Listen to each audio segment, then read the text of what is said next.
He was there when the greatest empire the ancient world had ever seen was built, and he was there when it was divided into pieces. He fought at the side of Alexander the Great, from the earliest campaigns through the final push into India. He held Alexander's body when the fever broke the conqueror in Babylon.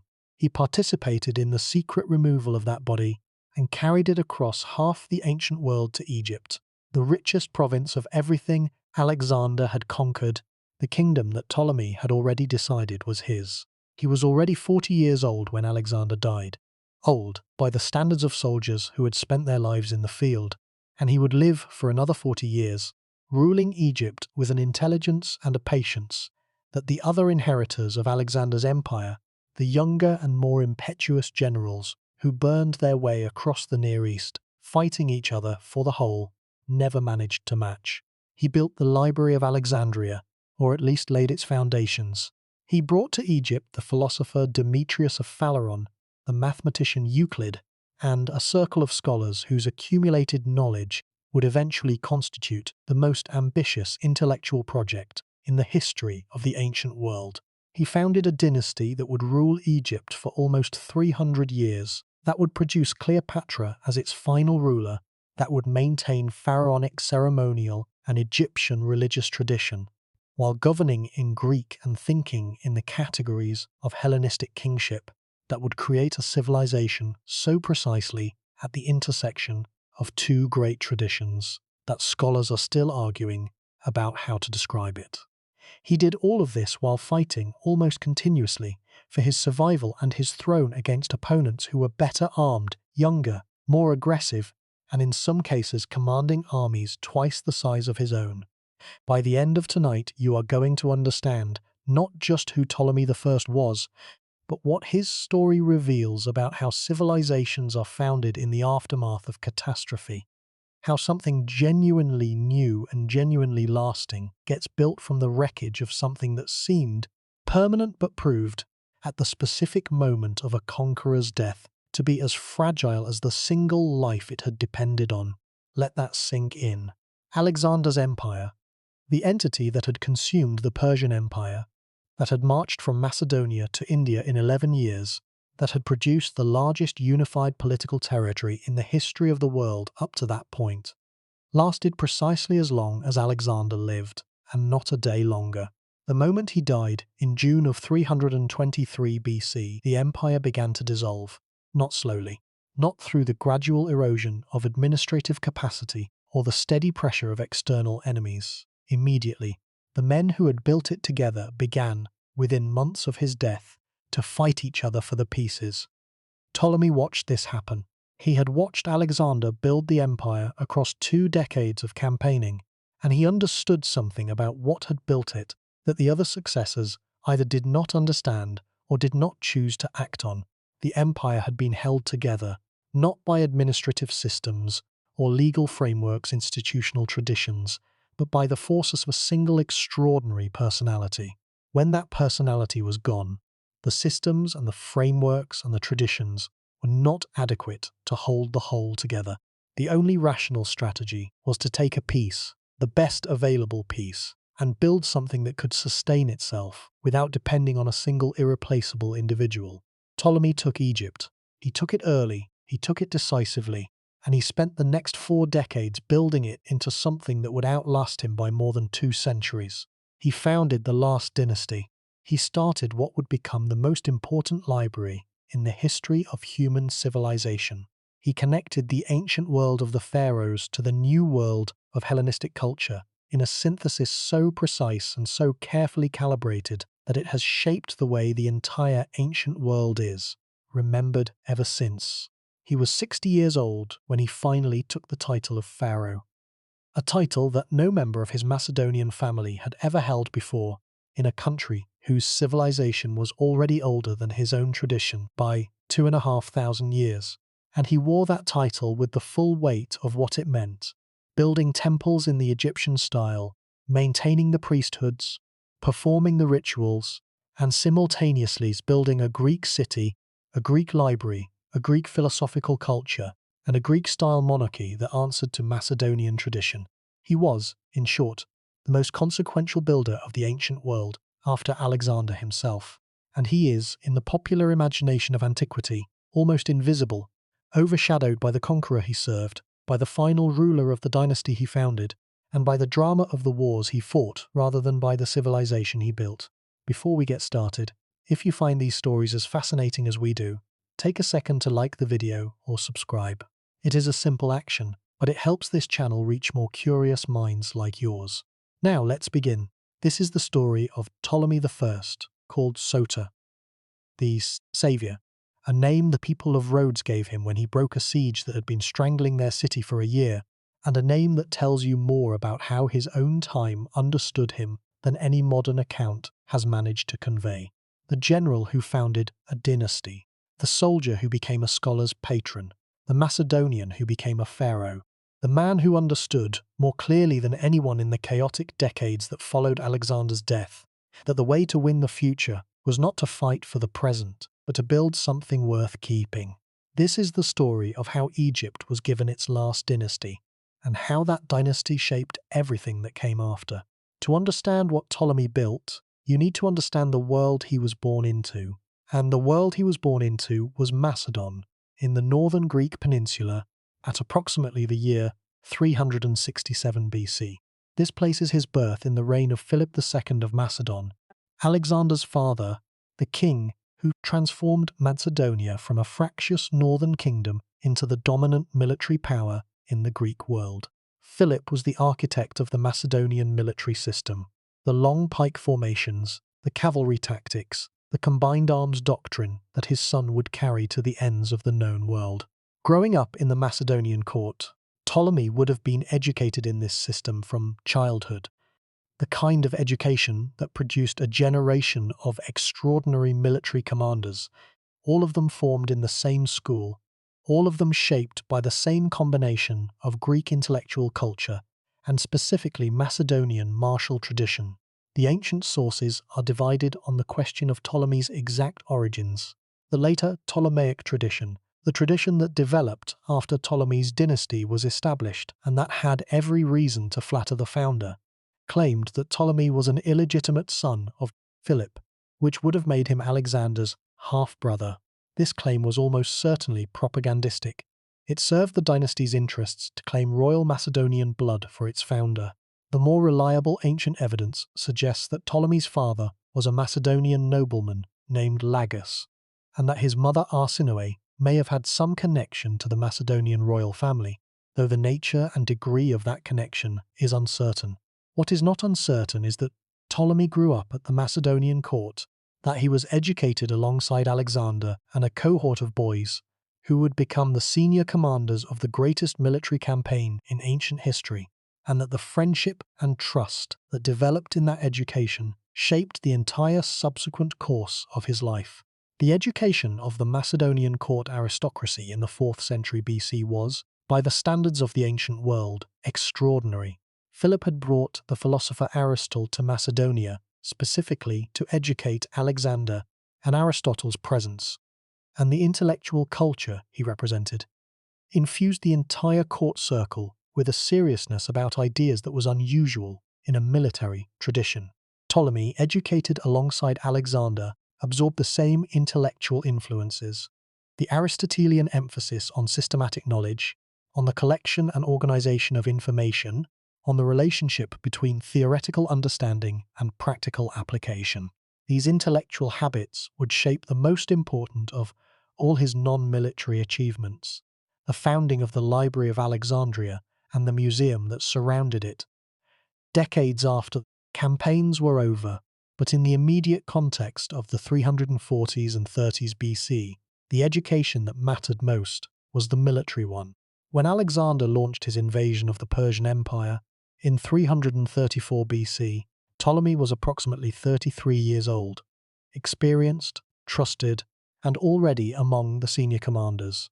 He fought at the Granicus, he fought at Issus, he was present at the siege of Tyre and the conquest of Egypt and the Battle of Gaugamela. He led his own operations in Afghanistan and Sogdia, the regions of modern Central Asia, where the most difficult and the most prolonged fighting of Alexander's entire campaign took place.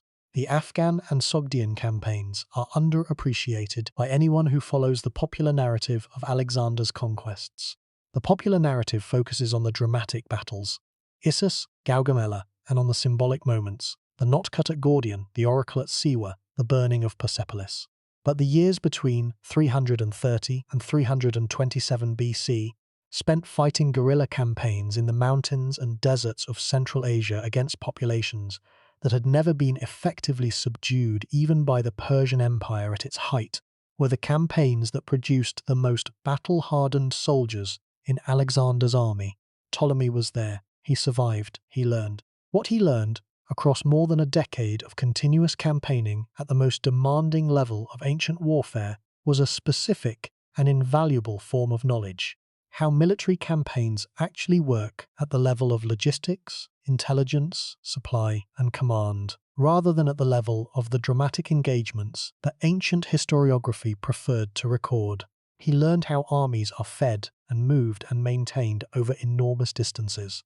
He learned how to manage the specific challenge of commanding soldiers from multiple cultural and ethnic backgrounds in a single cohesive force. He learned how to make decisions under conditions of imperfect information and urgent time pressure, and how to live with the consequences of those decisions when they were wrong. This knowledge, practical, detailed, hard-won through actual experience rather than through theoretical study, was the foundation of everything he later built. When he came to govern Egypt, he brought with him not just the military capacity to hold it, but the administrative intelligence to understand what governing it actually required. The discovery moment for modern understanding of Ptolemy's reign, and by extension for the entire Ptolemaic period, came through a specific combination of archaeological and textual work that assembled over the course of the 19th and 20th centuries, a picture of the early Ptolemaic state that had previously been almost entirely inaccessible. The most important single class of evidence is the Zenon papyri, a massive collection of administrative documents, letters, and accounts dating from the reign of Ptolemy II, but reflecting the administrative practices established by Ptolemy I. The Zenon archive, discovered at the site of ancient Philadelphia in the Fayum region of Egypt in 1915 CE, eventually yielded more than 2,000 individual documents. The surviving records of a Greek estate manager named Zenon, who worked for Ptolemy II's finance minister Apollonius in the 250s and 240s BC. The range and detail of these documents provided the most comprehensive picture available of how the early Ptolemaic state actually functioned, how it managed agricultural land, how it taxed commercial activity, how it administered its Greek and Egyptian populations, how it organized the relationship between the royal economy and the private economy. The historian who did most to synthesize the papyrological evidence with the literary sources for Ptolemy I's reign was Michael Rostovtsev, the Russian-American ancient historian, whose monumental 3-volume work on the social and economic history of the Hellenistic world, published in 1941 CE, remains one of the foundational texts of the field.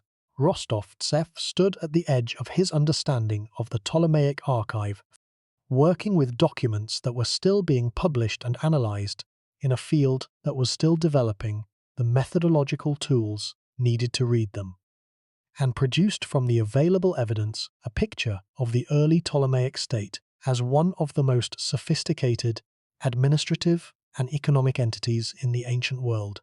What Rostovtsev found was a state built on a specific and novel foundation. Previous Egyptian administrations, the native dynasties, the Persians, had managed Egypt through existing Egyptian institutions, using the pharaonic administrative tradition as the backbone of their governance.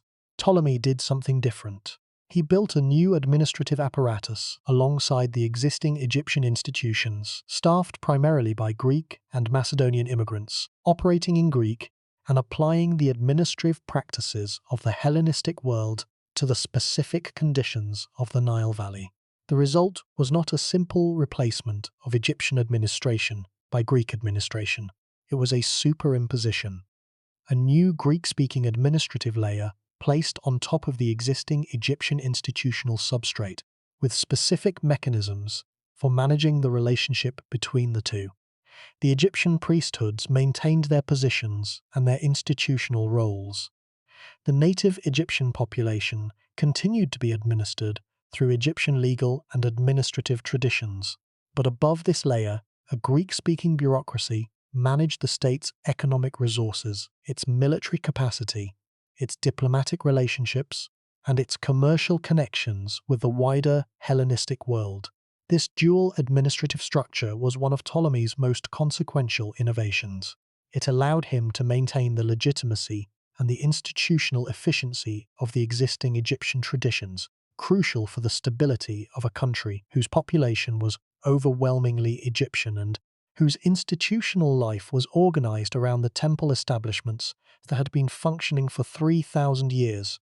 While simultaneously building the new Hellenistic institutions he needed to compete in the post-Alexander Mediterranean world. The tension between these two layers and the specific ways in which they interacted would shape the entire subsequent history of the Ptolemaic dynasty. The scale of what Ptolemy was managing, once he had consolidated his control of Egypt by the early 3rd century BC, was extraordinary even by the standards of the ancient world. Egypt's agricultural productivity, the annual gift of the Nile flood, which made the country's farming economy the most reliable and the most surplus-generating in the ancient world, provided a revenue base that no other successor kingdom could match. The ancient sources give figures for Egyptian agricultural output and state revenue that, even allowing for ancient exaggeration, suggest a level of economic productivity significantly exceeding that of any of the other territories carved from Alexander's empire. The numbers are striking when placed in comparative context. The Egypt that Ptolemy governed, a narrow strip of the Nile Valley and its delta, an area of cultivated land comparable to modern Denmark in extent, was, by the most credible ancient economic estimates, generating state revenue comparable to or exceeding that of the Persian Empire's entire Western satrapy system. This is the economic reality that Ptolemy understood from the moment he chose Egypt as his piece of Alexander's domain. The country was not simply the most ancient civilization on Earth, it was the most economically productive territory in the known world, and controlling it gave Ptolemy a financial foundation that his rivals could not replicate. He used that foundation with remarkable intelligence. The world that Ptolemy inherited when Alexander died in Babylon in June of 323 BC was not simply a political vacuum. It was the most complex geopolitical situation the ancient world had produced, an empire stretching from Greece to India, governed by a single unified command structure that had depended entirely on the personal authority of the man at its center, suddenly, and without any succession plan, left to be managed by the men who had built it together. The successors, the diadochi as Greek historians called them, meaning the successors, were an extraordinary group. They included Antigonus the One-Eyed, the most experienced and the most aggressive of Alexander's generals, who controlled much of Asia Minor and who would pursue the strategy of reunifying the whole empire under his personal authority for the rest of his life. They included Seleucus, who would eventually establish the largest of the successor kingdoms, stretching from Syria to Bactria, in the territory that had been the Persian heartland. They included Cassander, who controlled Macedonia itself. They included Lysimachus, who held Thrace, and they included Ptolemy, who took Egypt.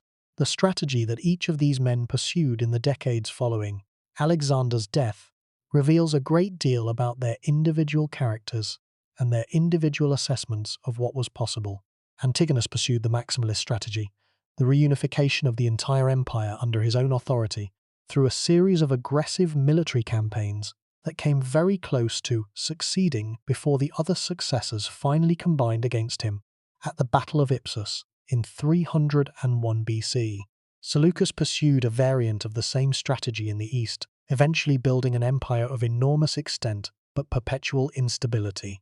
Cassander and Lysimachus pursued regional strategies, consolidating control over their respective territories while managing the pressure of their more ambitious neighbours.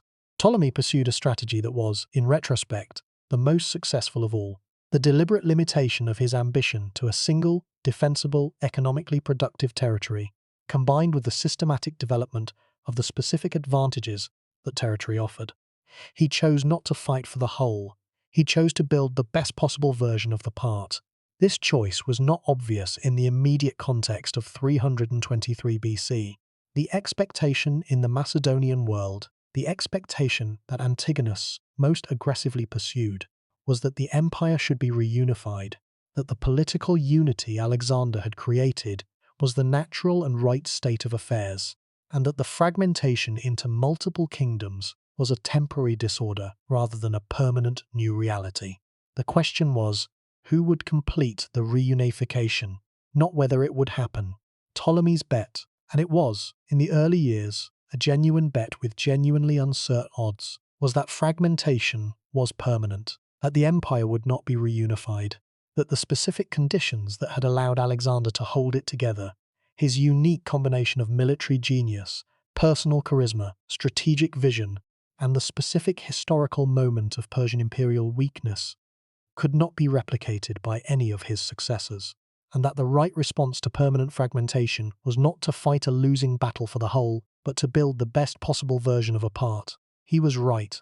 The empire did not reunify. Antigonus's maximalist strategy failed at Ipsus.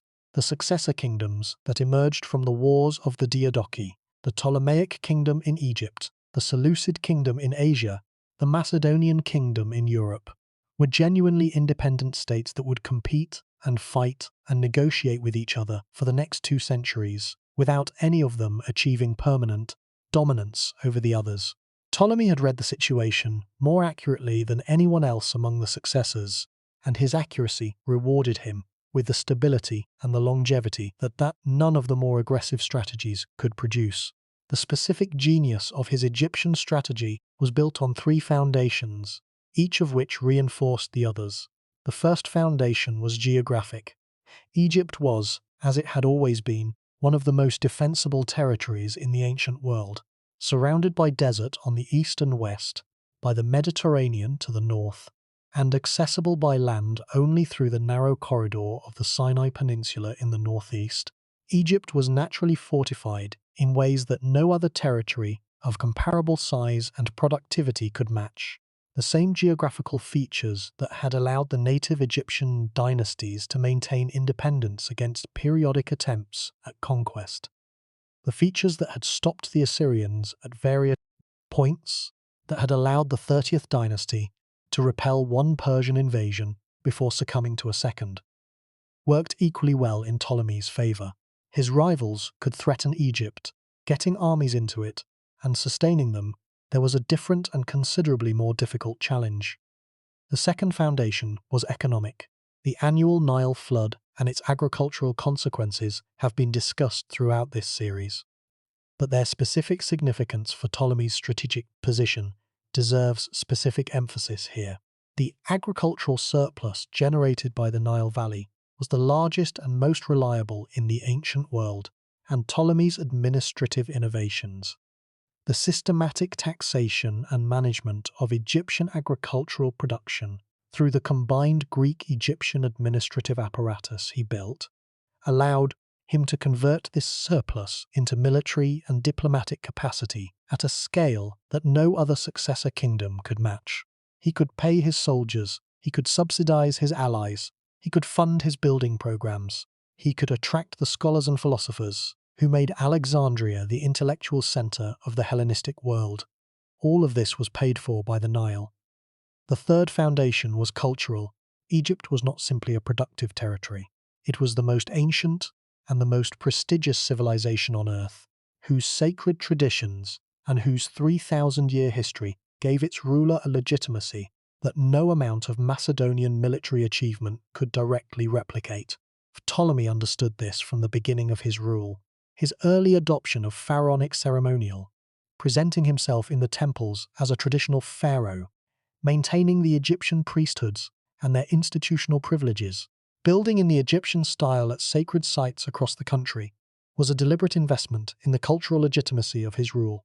He was not simply a Macedonian general who happened to be governing Egypt. He was, or he was working to become, a pharaoh in the tradition of 3,000 years of Egyptian kingship.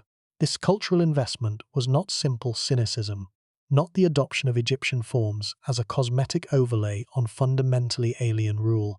The evidence suggests that Ptolemy's engagement with Egyptian traditions was genuine and sustained, and that the specific synthesis he built, Hellenistic monarchy combined with Egyptian pharaonic ceremonial, reflected a genuine conviction that governing Egypt effectively required governing it within its own cultural framework, rather than simply imposing the Macedonian traditions from outside. The most important specific act through which Ptolemy established his Egyptian legitimacy was also one of the most extraordinary episodes in the entire history of the Wars of the Diadochi: the theft of Alexander's body. When Alexander died in Babylon in June of 323 BC, the question of where he would be buried was immediately and intensely political. In the Macedonian tradition, the king was buried in Macedonia. Returning the body to Macedonia would have been a symbolic statement that the Macedonian kingdom was the true heir of Alexander's authority. The general who controlled the burial, who managed the funeral rites and established the tomb, would be making a claim about legitimacy and continuity that went far beyond the mere management of a corpse. Ptolemy, who had already secured his position as governor of Egypt in the initial division of the empire, sent agents to intercept the funeral cortege that was carrying Alexander's body toward Macedonia. The body was redirected. It went to Egypt. Alexander was first buried at Memphis, the ancient Egyptian capital, the seat of the divine order that the pharaohs had always been responsible for maintaining, in a ceremony that placed him explicitly within the Egyptian religious tradition.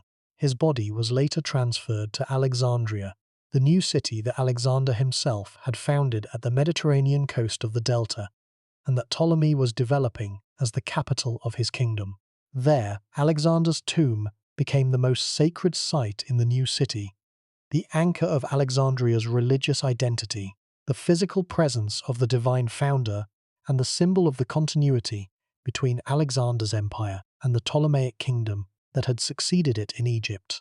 The scholar who has written most cogently about this episode is the Cambridge ancient historian Andrew Erskine, who argued in his essay on the significance of Alexander's tomb in Alexandria that the body theft was one of the most politically sophisticated acts in the entire history of the Diadochi Wars. Ptolemy's possession of Alexander's body gave him something none of the other successors had: a physical, sacred connection to Alexander himself. The tomb at Alexandria was a pilgrimage site, a source of divine sanction, a legitimating presence that no amount of genealogical argument or military conquest could replicate. Ptolemy had not simply taken a territory, he had taken the most sacred object in the Macedonian world and placed it at the center of his new capital. That capital, Alexandria, would become the most important city of the Hellenistic world and one of the most important cities in the entire history of human civilization. Its founding and development is the next chapter of this story. The foundation of Alexandria in 331 BC was Alexander's act. The choice of the specific location on the Mediterranean coast of the Delta, the laying out of the initial city plan, the naming. But the development of Alexandria as the capital of a kingdom, as the center of an intellectual and commercial civilization, as the most important port city in the eastern Mediterranean, that was Ptolemy's work. The location that Alexander had chosen was, from a commercial geography perspective, exceptional.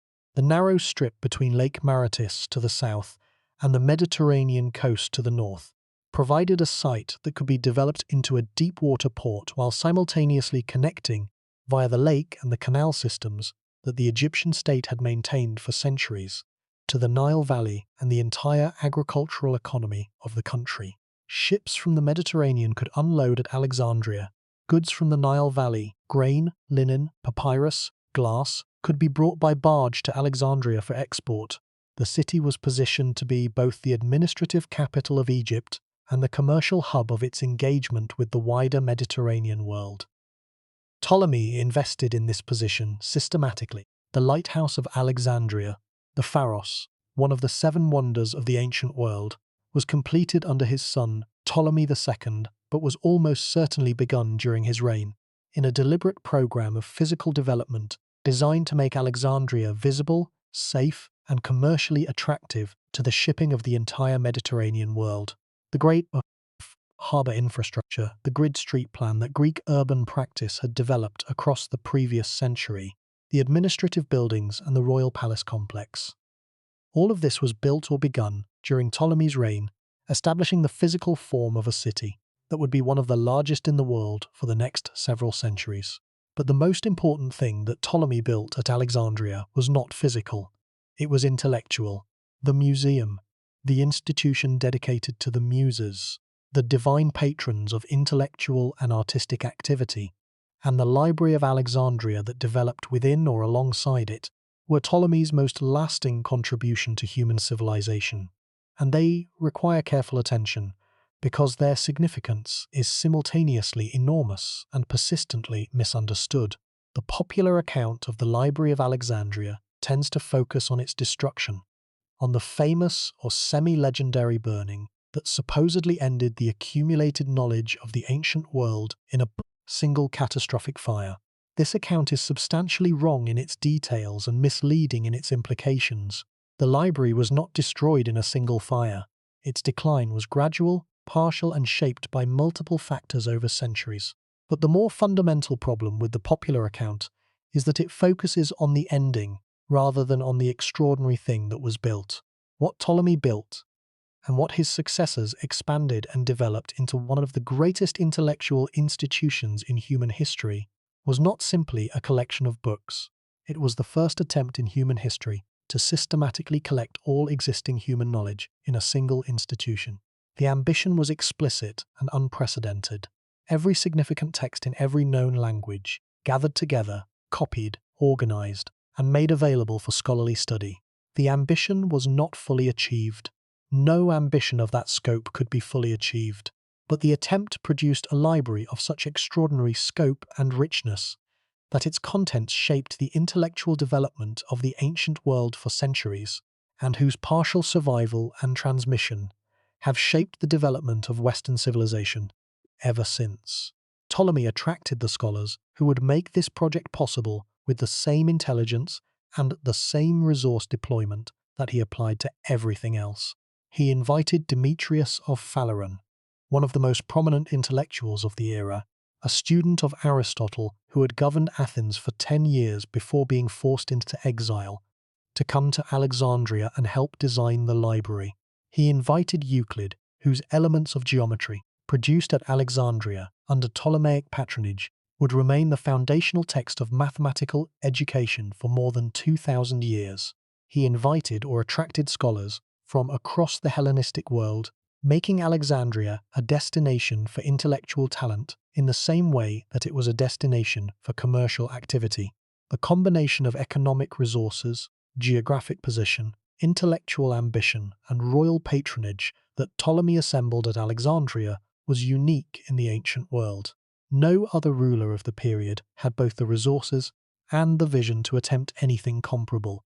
The Library of Alexandria was the specific, concrete expression of a worldview, the conviction that the systematic collection and organization of human knowledge was itself a form of power, that understanding the world more completely than anyone else was a strategic advantage rather than merely an intellectual luxury. This conviction was, once again, Aristotelian in its roots. The systematic collection of knowledge, the compilation of works on natural history, on political systems, on literary traditions, on scientific questions, had been the specific intellectual project of Aristotle's school, and the influence of Aristotelian methodology on the library's organizing principles was direct and visible. Ptolemy had been educated in this tradition. He was not simply sponsoring scholars because it was an appropriate royal activity. He understood what the project was. This is the foundation. Everything built on it. The Ptolemaic dynasty's 300-year rule, the specific synthesis of Greek and Egyptian civilization that the dynasty produced, the intellectual heritage of the Library of Alexandria that shaped the development of science and philosophy for the next millennium. Everything rests on the specific combination of strategic intelligence, cultural sensitivity, and intellectual ambition that Ptolemy I brought to the task of governing Egypt. He was 60 years old when he took the title of pharaoh in 305 BC. He was 83 or 84 when he died in 282 BC, having voluntarily handed the throne to his son Ptolemy II 3 years before his death. In a world where most ancient rulers died in battle or were killed by their successors, Ptolemy I died peacefully, in his kingdom, in his bed, having outlasted every one of his rivals in the wars of the Diadochi. The strategic intelligence that managed this achievement is worth every careful examination it receives. The central problem of Ptolemy's first decades in power was not, at its heart, military. The military challenges were real and severe. He fought continuously for the first 20 years of his rule against multiple opponents in campaigns that ranged from the Aegean coast to Cyrenaica to Syria to Cyprus. But the military problem was, in a sense, the surface manifestation of a deeper and more fundamental challenge. How do you build something that lasts in a world that has just demonstrated, catastrophically, that nothing lasts? Alexander's empire had lasted 11 years. The greatest military achievement in the history of the ancient world, the conquest of the Persian Empire, the march to India, the unification of territory stretching from Matanosso to the Indus River, had produced a political structure that dissolved the moment the personality at its center was removed. The lesson was clear, and Ptolemy understood it more deeply than any of the other successors. Political structures built on the authority of a single individual are inherently fragile. The only way to build something durable was to build it on foundations that could survive the death of its founder. This was not simply a philosophical insight. It was a practical problem that Ptolemy had to solve in the specific conditions of the early 3rd century BC, in a territory that had been under foreign administration. First Persian, then Macedonian, for 2 centuries, whose population was overwhelmingly Egyptian, whose institutional life was organized around traditions 3,000 years old, and whose new rulers spoke a different language, worshipped in a different ritual tradition, and carried political assumptions shaped by a completely different cultural history. The specific difficulty was the relationship between the Greek and Egyptian dimensions of his rule. Ptolemy was a Macedonian, governing a country that was almost entirely Egyptian, through an administrative apparatus that was primarily Greek-speaking, in service of a population that was entirely not. The Egyptian population was not simply a passive subject group. It had its own institutional traditions, its own power structures centered on the temple establishments, its own understanding of what legitimate rule meant in the specific framework of 3,000 years of pharaonic tradition. Getting the Egyptian population to accept, genuinely accept, not simply acquiesce under compulsion, Greek Macedonian rule was the deepest challenge that Ptolemy faced. His response to this challenge was, as the preceding section began to describe, the deliberate construction of a dual legitimacy. Macedonian king and Egyptian pharaoh simultaneously, presenting himself in different contexts according to different traditions, and building the specific institutions, political, religious, cultural, that made this dual identity plausible rather than merely nominal. The most important specific instrument of this dual legitimacy was the cult of Serapis. Serapis, the god whose name combined elements of the Egyptian gods Osiris and Apis, was, according to the ancient tradition, introduced into the Egyptian religious system at Ptolemy's initiative in a deliberate act of religious invention designed to provide a deity who could serve as a focus of worship for both the Egyptian and the Greek populations of his kingdom.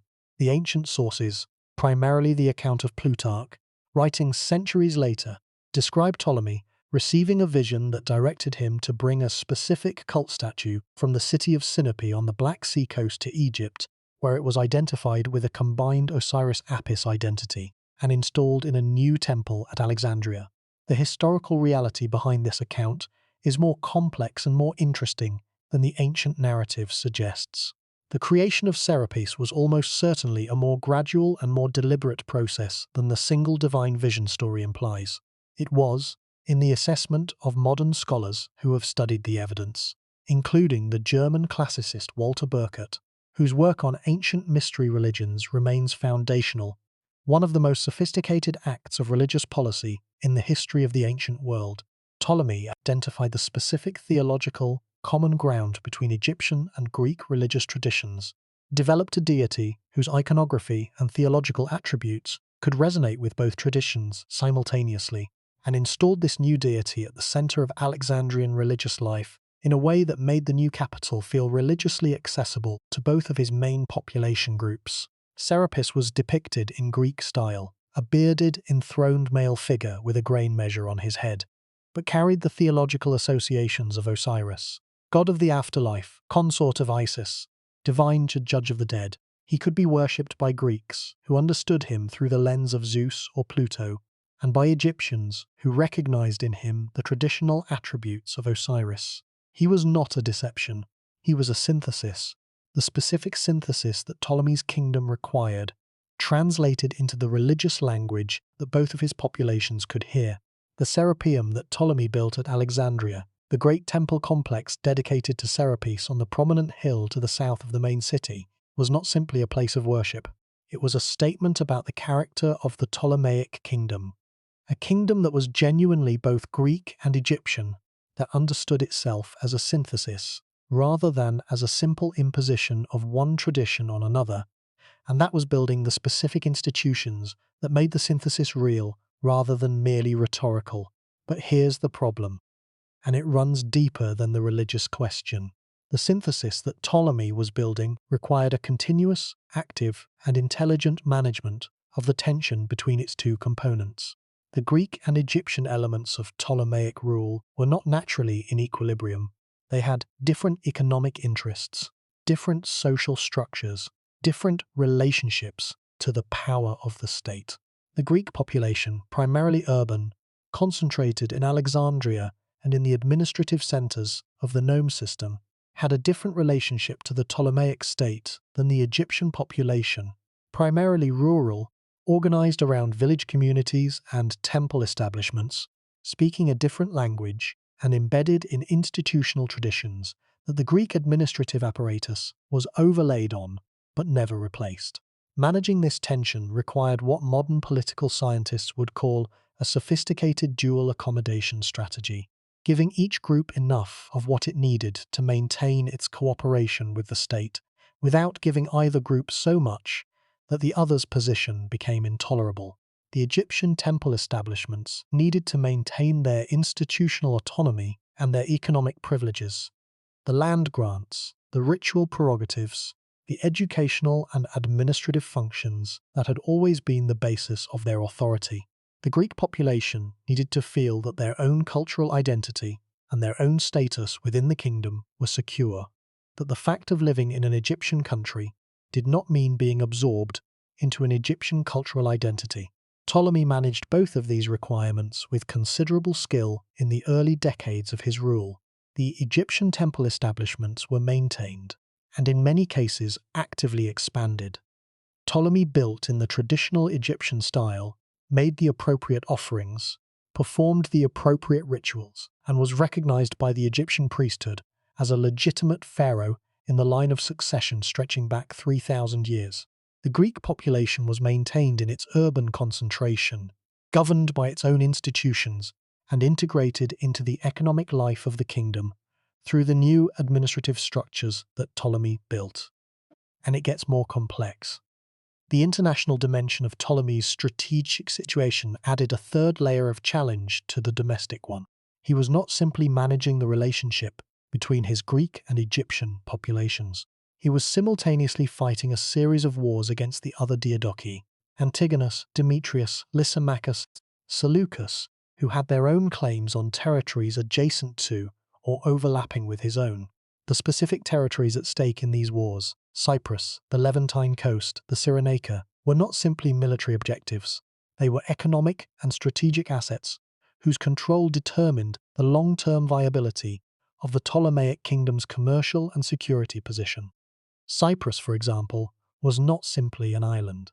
It was the primary source of copper in the ancient world, the site of extensive timber resources, and a strategic naval base that controlled the sea lanes connecting Egypt to the Aegean world. Control of Cyprus meant control of a significant portion of the eastern Mediterranean's commercial and military geography.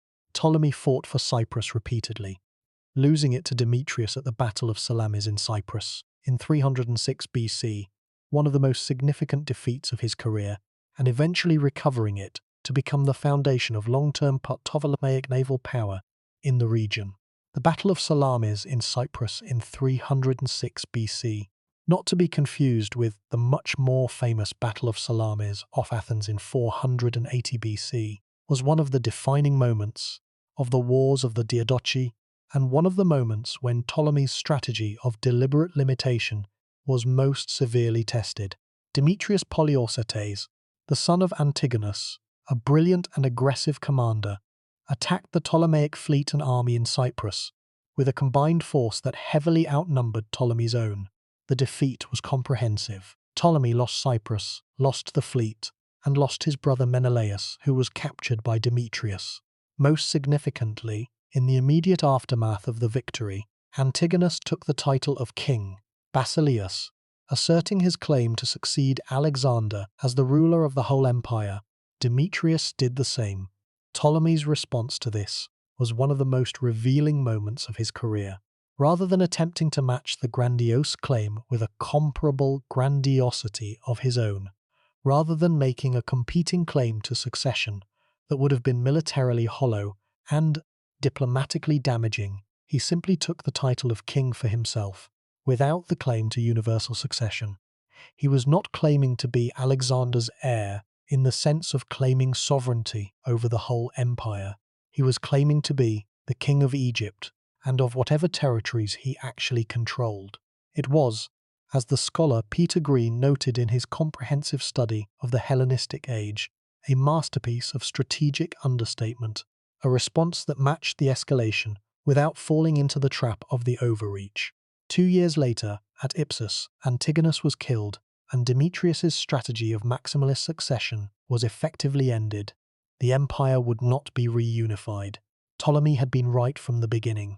But being right about strategy does not automatically produce stability, and the years following Ipsus were years of continued complexity, diplomatic, military, and administrative, that required the same combination of intelligence and patience that had characterized the previous 2 decades. The settlement of the successor kingdoms after Ipsus left a number of unresolved territorial questions, including the specific fate of Coele Syria, the territory of modern Lebanon, Israel, and Palestine that would be a source of conflict between the Ptolemaic and Seleucid kingdoms for the next century and a half. Ptolemy's response to this ambiguity was characteristic. He moved quickly to occupy the contested territory before the Seleucids could consolidate their claim, and then managed the diplomatic fallout through a combination of marriages, treaties, and the strategic cultivation of specific relationships with the Greek city-states and the smaller kingdoms of the region. He was not simply managing military threats. He was building the diplomatic architecture of a stable regional order within which his kingdom could function. Here is what makes this truly remarkable, and what most accounts of the Diadochi Wars fail to make adequately visible. Throughout the 20 years of almost continuous warfare that characterized the period from 323 to 301 BC, Ptolemy was simultaneously building. While he was fighting Antigonus and Demetrius and managing the Cyprus crisis and handling the diplomatic complexities of the post-Ipsus settlement, he was also building Alexandria, developing the library, managing the Egyptian administrative system, maintaining the temple establishments, sponsoring the construction program at Egyptian sacred sites, and laying the foundations of a cultural and intellectual infrastructure that would outlast all of the military events of the period. This simultaneity, the building while fighting, the institutional construction proceeding in parallel with the military and diplomatic activity, is one of the most important characteristics of Ptolemy's rule, and one of the things that most distinguishes him from the other successors. They fought for the whole. He built the part, and the part outlasted everything that was fought for. The specific administrative innovations that Ptolemy developed during his reign are worth examining in detail, because they represent the practical expression of the strategic intelligence that this section has been describing in its broader outlines. The most fundamental of these innovations was the development of the nome system, the administrative division of Egypt into geographic units that had existed in various forms since the Old Kingdom into a comprehensive administrative apparatus, staffed primarily by Greek-speaking officials working alongside Egyptian officials in a parallel hierarchy. The nome system, as Ptolemy reorganized and developed it, placed Greek strategos, military governors, alongside native Egyptian administrative officials in each of the country's administrative districts. The Greek officials managed the military and the higher administrative functions. The Egyptian officials managed the local administration, the temple establishment relationships, and the specific agricultural management tasks that the Egyptian institutional tradition had always handled. This parallel hierarchy was not simply an administrative convenience.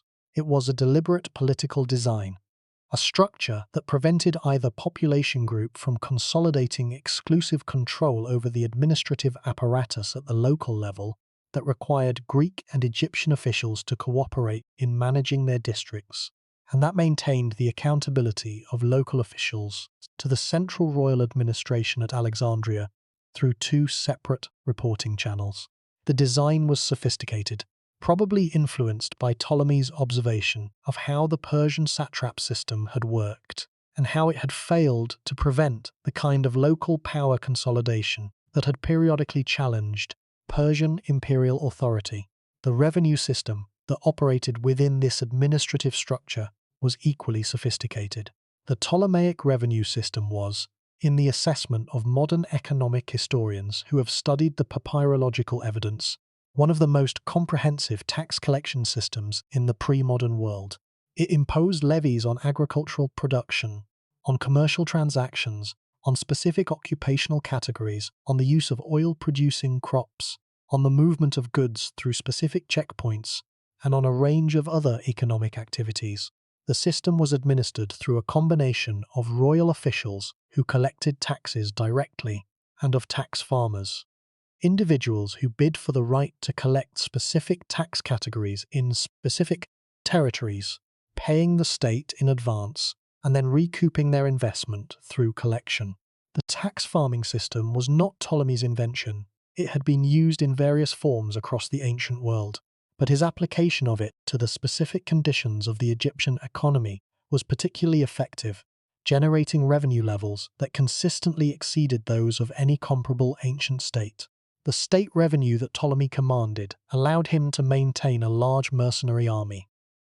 The professional military force that was the backbone of Ptolemaic military power, without exhausting the kingdom's economic resources in the way that continuous military expenditure had crippled some of his rivals. The papyrological evidence for this system, assembled across a century and a half of systematic work on the Zenon archive, and the many other documentary collections that have been recovered from Egyptian contexts, provides an extraordinary window into how it actually functioned at the level of individual transactions. A papyrus recording the tax assessment for a particular village in the Fayum, dated to the middle of the 3rd century BC, shows a system of remarkable administrative precision. The individual land plots are assessed, the expected yields are recorded, the tax obligations are calculated, and the collection process is documented through a chain of receipts and official records that would be recognizable to any modern tax administrator. This is not the administrative system of a civilization in its early stages of development. It is the administrative system of a civilization that has been managing the relationship between a productive agricultural economy and a state revenue system for 3,000 years, modified, reorganized, and made more comprehensive by the specific administrative innovations that Ptolemy introduced, but building on a foundation of institutional knowledge that was deeper and more reliable than anything a purely Greek administrative tradition could have provided. Ptolemy understood this.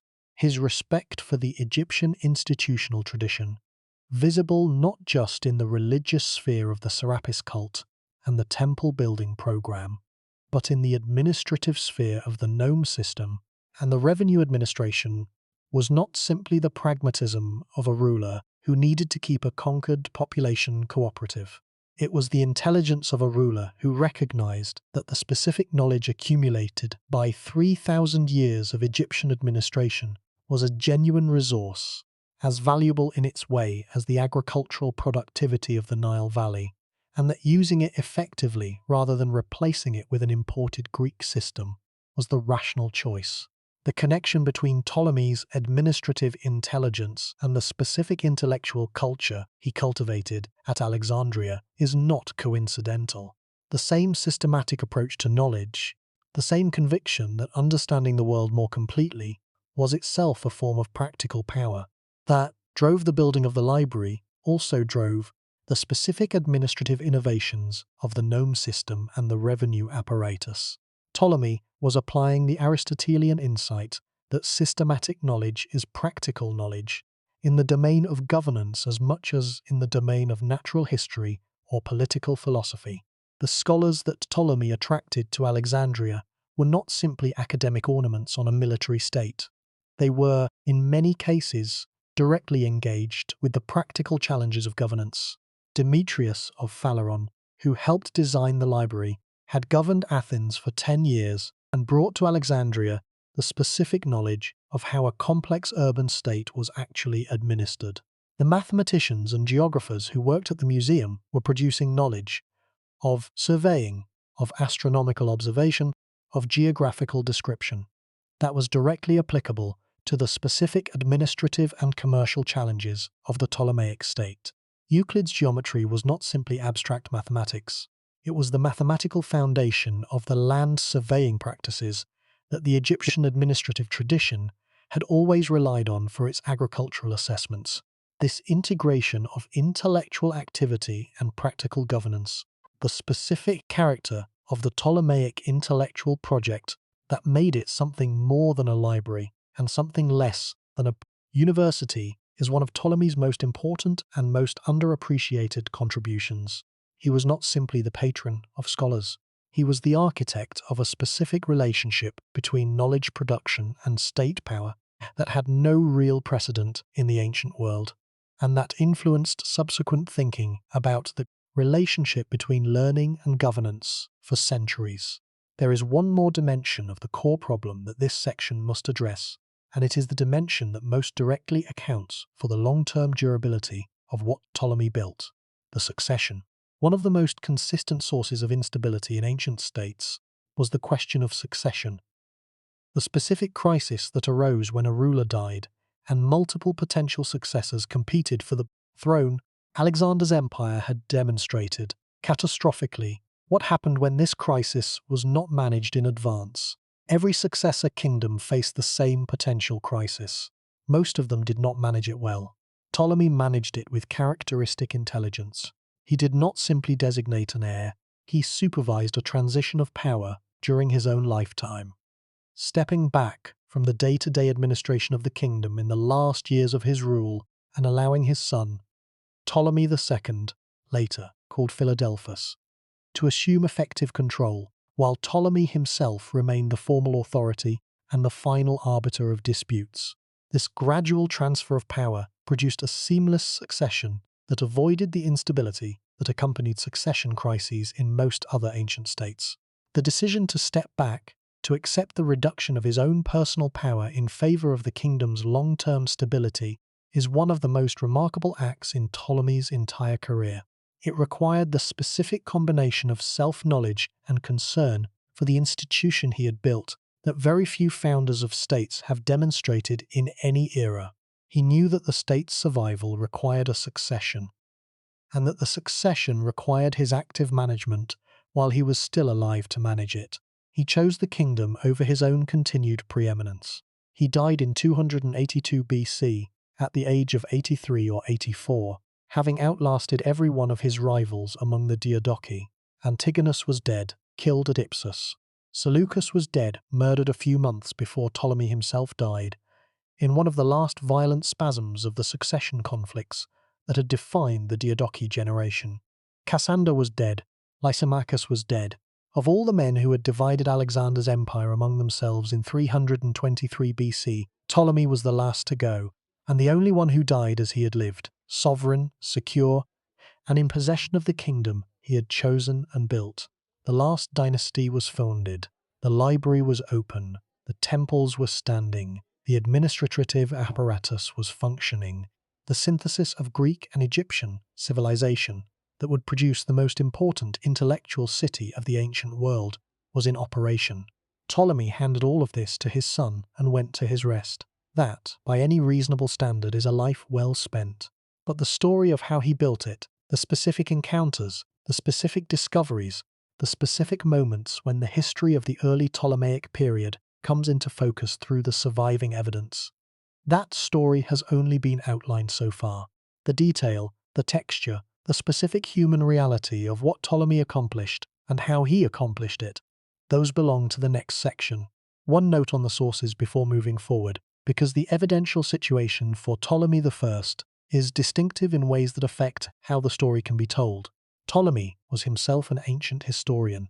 He wrote an account of Alexander's campaigns, a first-hand memoir by one of the senior participants. That was one of the primary sources used by Arrian of Nicomedia, the Greek historian of the 2nd century CE, who wrote the most reliable surviving account of Alexander's conquests.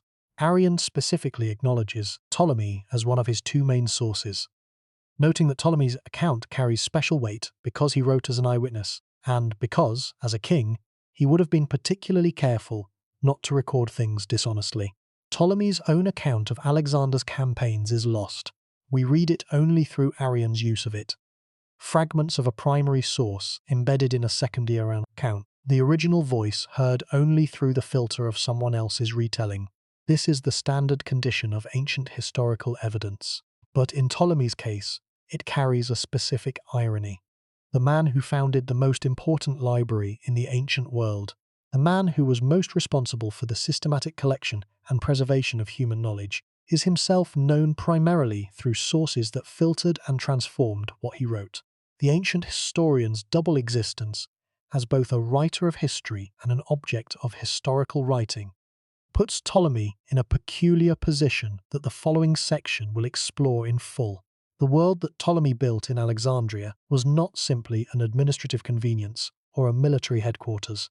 It was a deliberate civilizational project, an attempt to create, at the intersection of the oldest civilization on Earth and the most intellectually dynamic new force in the Mediterranean world, something that was genuinely greater than either of its components taken separately. Understanding what that project was, how it was built, and what it produced requires looking at the specific people, the specific institutions, and the specific moments of discovery and creation that the library and the museum and the court of Alexandria generated. That examination begins now, and it reveals, in the specific texture of the intellectual and cultural life that Ptolemy sponsored and shaped, exactly what kind of mind was behind the general who became a pharaoh, the soldier who became a scholar's patron, the Macedonian who built the last Egyptian dynasty. The details reward the attention. Let us give them their due. The Alexandria that Ptolemy built was, at its founding, a city of extraordinary diversity and extraordinary tension. Greek-speaking immigrants from across the Macedonian and Greek worlds settled alongside Egyptian farmers and craftsmen, Phoenician traders, Jewish merchants who formed one of the largest diaspora communities in the ancient world, and representatives of every other culture that the commercial networks of the Eastern Mediterranean brought into contact with the Nile Delta, managing the coexistence of these populations, maintaining the specific legal and social frameworks within which each could function, while preventing the eruptions of intercommunal violence that diverse ancient cities were prone to, was itself a significant administrative achievement, and one that the early Ptolemaic administrations managed with considerable, if not perfect, success. The specific legal structure that Ptolemy built for Alexandria was itself an innovation. The city was governed not by the traditional Egyptian administrative system, but by a specific municipal framework drawn from Greek civic tradition. A framework that gave the Greek and Macedonian population the specific institutional forms they understood and valued the civic institutions and the legal procedures and the social hierarchies of the Hellenistic polis, while maintaining the city's ultimate subordination to the royal authority, rather than allowing the kind of democratic self-governance that Athenian tradition had produced. It was a monarchy's version of a polis, a city with the forms of civic life but not with the political independence. This specific institutional design would shape the entire subsequent history of Alexandria, making it one of the most intellectually and commercially dynamic cities in the ancient world. Open, diverse, cosmopolitan, full of the specific energy that comes from the encounter of multiple traditions in a single place, while remaining firmly under royal control. The genius of the design was that the royal control was not oppressive, in the way that Persian imperial control had been oppressive. Ptolemy governed Alexandria with a light enough hand that the city felt free, while maintaining the specific mechanisms that prevented freedom from becoming the kind of democratic chaos that might threaten his own authority. The scholars in the library could argue about any intellectual question. The merchants in the harbour could trade with anyone in the Mediterranean world.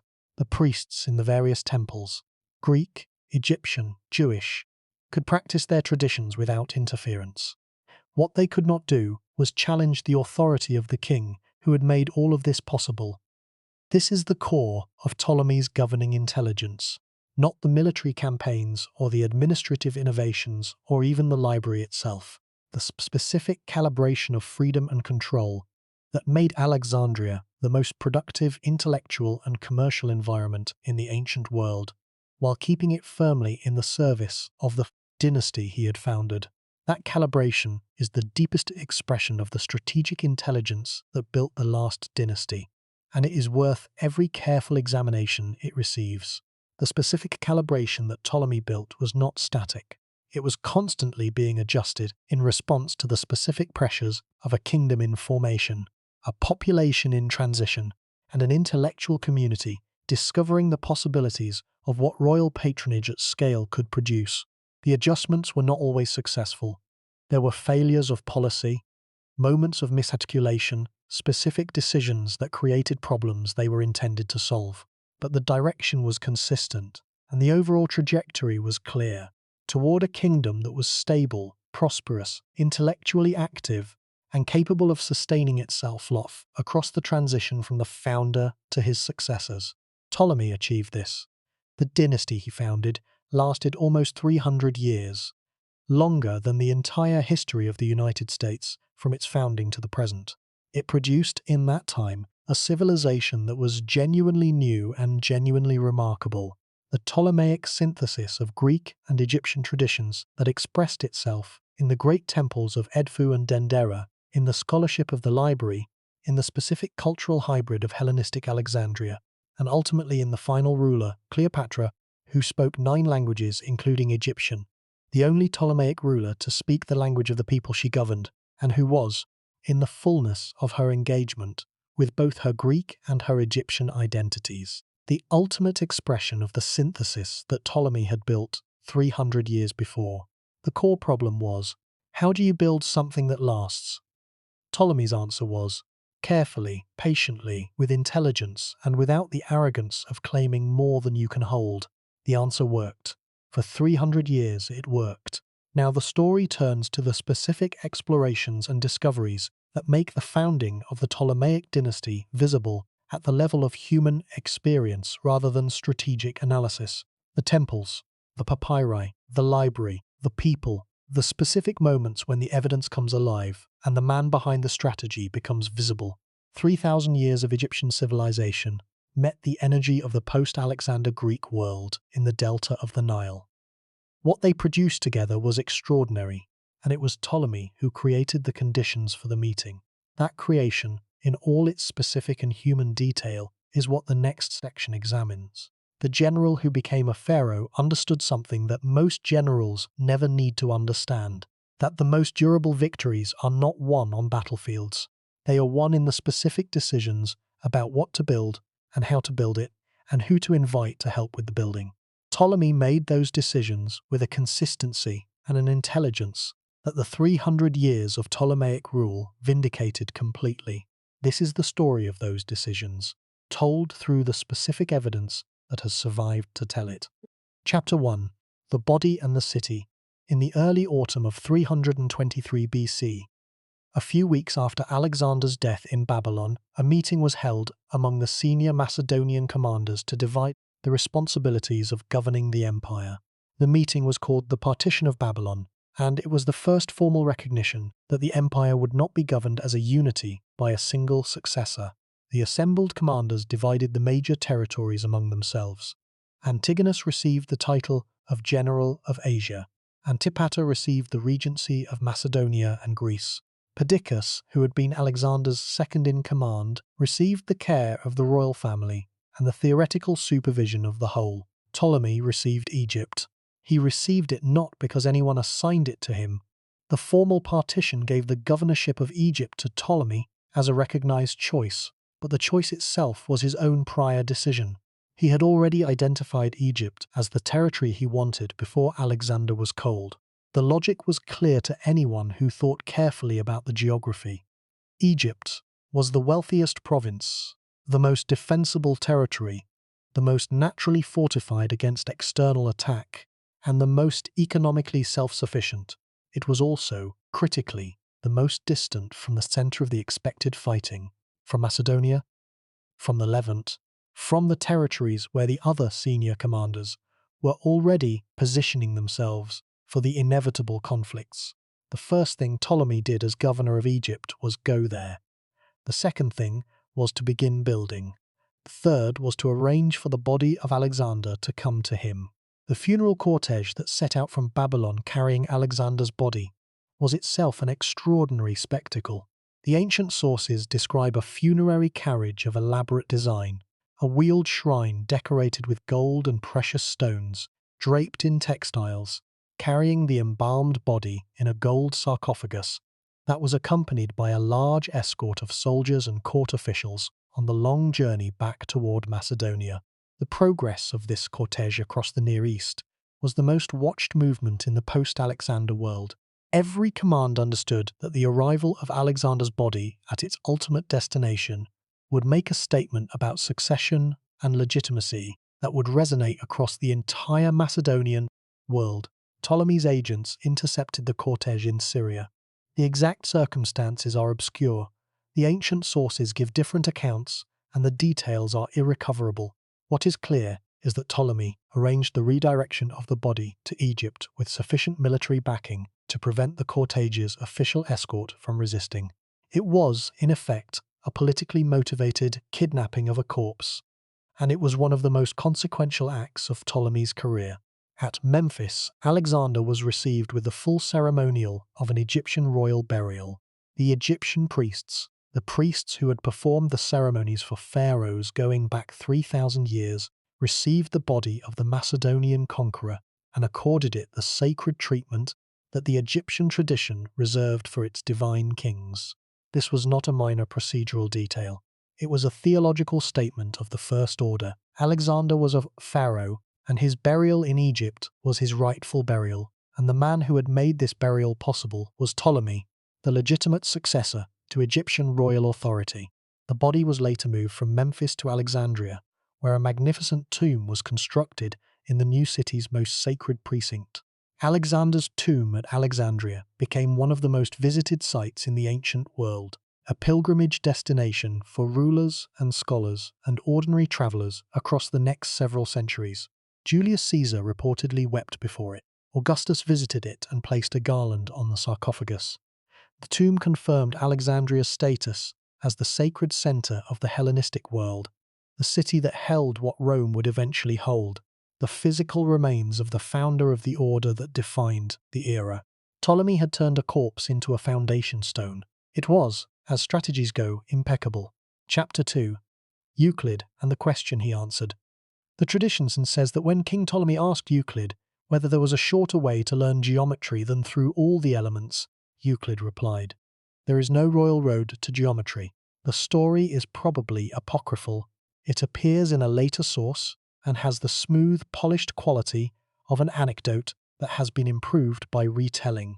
but its survival tells us something important about how the ancient world remembered the relationship between Ptolemy and Euclid as a relationship between a practical man of power and a theoretical man of knowledge, in which the man of knowledge delivered a pointed message about the specific character of intellectual achievement.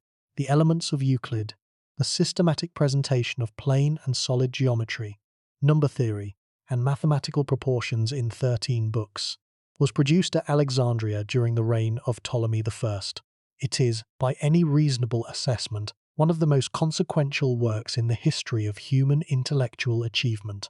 It was used as the primary textbook for mathematical education in the Western world from approximately 300 BC to the end of the 19th century CE, more than 2,000 years of continuous use. The specific axiomatic method that Euclid employed, starting from a small number of self-evident axioms and deriving all subsequent results through logical proof, became the model for rigorous, intellectual argument across disciplines far beyond mathematics, the template for philosophical proof, for legal reasoning, for scientific demonstration. Euclid worked at Alexandria because Ptolemy invited him there, and because the institutional framework that Ptolemy was building, the library, the museum, the royal patronage of scholarly activity, provided the specific conditions that allowed intellectual work of this scope and ambition to be done. The Elements was not simply a personal achievement, it was an institutional achievement, produced within the specific context of a scholarly community that Ptolemy had assembled and funded. The British historian Roger Netz, whose work on ancient mathematics is among the most sophisticated currently available, has argued that the specific character of Euclidean mathematics, its systematic, definitional, axiomatic structure, reflects the specific conditions of the Alexandrian scholarly community, a community of scholars from multiple Greek-speaking traditions, each with their own mathematical practices and assumptions, who needed a common, agreed-upon foundation for mathematical discourse. The Elements was, in this reading, not simply a synthesis of existing Greek mathematical knowledge. It was a specifically Alexandrian synthesis, the product of a diverse scholarly community that needed to establish common ground across its various traditions. If Netz is right, and his argument has been broadly accepted in the field, then Euclid's Elements is, among other things, a monument to the specific intellectual culture that Ptolemy built, the diversity of the Alexandrian scholarly community, and the specific challenge of creating common intellectual frameworks across that diversity produced the most rigorously systematic intellectual achievement of the ancient world. Ptolemy did not write the Elements, but he built the conditions that made it possible. Chapter 3. The Papyri and What They Show in 1915 CE.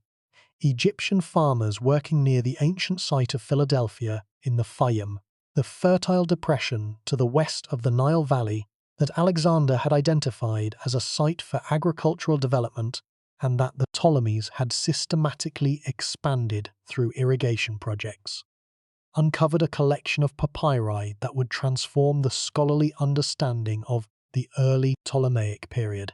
The Zenon Archive, as the collection came to be known after its main correspondent, eventually yielded more than 2,000 documents. Letters, accounts, inventories, contracts, land surveys, and administrative records from a period of roughly 20 years in the middle of the 3rd century BC. The documents were the files of an estate manager named Zesnon, who worked for Apollonius, the finance minister of Ptolemy II, managing a large agriculture estate in the Fayum. The scale and variety of the Zenon archive provides a picture of the early Ptolemaic administrative system of extraordinary detail. The documents show an agricultural economy of remarkable sophistication. The land is classified by type and productivity, the crops are specified, the labour is organised, the inputs are accounted for, and the outputs are measured against expectations with a precision that modern agricultural economists find impressive. The administrative correspondence shows a system of regular reporting, of accountability for resources, of specific procedural requirements for all significant transactions, a bureaucratic apparatus that was genuinely functioning rather than merely nominal. The scholar who has done the most systematic work with the Zenon archive and its implications for understanding the early Ptolemaic state is the French papyrologist Claire Préau, whose 3-volume work on the economy of Ptolemaic Egypt, published in 1978 CE, remains the foundational reference in the field. Préau noted that the Zenon documents reveal a level of administrative integration between the royal administration and the private economy, between the Greek administrative tradition and the Egyptian institutional substrate, between the centre in Alexandria and the periphery in the Fayum, that could only have been achieved through decades of deliberate institutional development.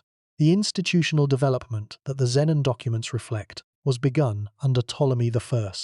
The specific administrative structures that the documents show operating in the 252nd and 240s BC, the nome system, the tax apparatus, the relationship between royal land and private landholding, the specific legal framework for commercial transactions, were all developed during his reign in the decades following Alexander's death. The Zenon archive is the documentation of the administrative system that Ptolemy built, recorded in its mature form 2 generations after its founding.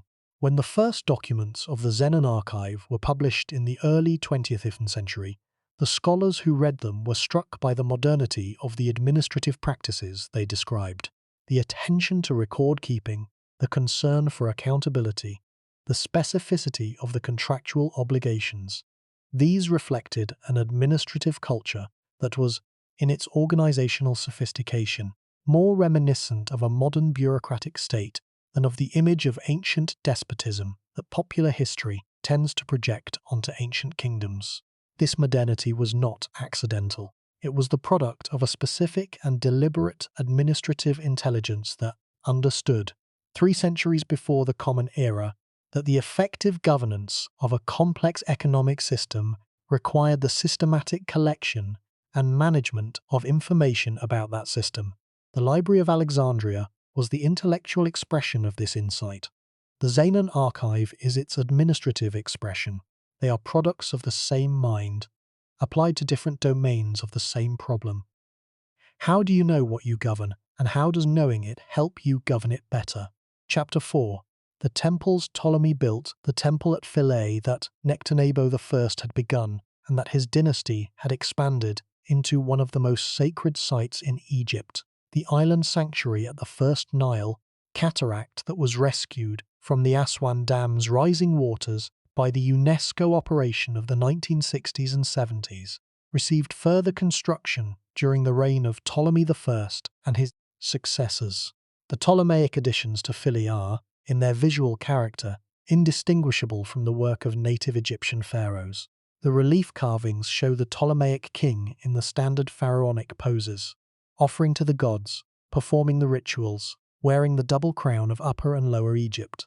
The hieroglyphic texts that accompany the images use the full formal language of pharaonic religious inscription, connecting the Ptolemaic ruler to the divine traditions that the temple had always expressed. A visitor to Philae who read only the images and the hieroglyphic captions would have no way of knowing that the rulers depicted were Macedonian Greeks rather than native Egyptians. This was the point, the specific character of the Ptolemaic temple building program. Building in the traditional Egyptian style, using the traditional Egyptian artistic vocabulary, with the traditional Egyptian inscriptions at the most sacred traditional Egyptian sites, was a deliberate statement of cultural and political legitimacy. The Ptolemaic rulers were not occupying Egypt as foreigners.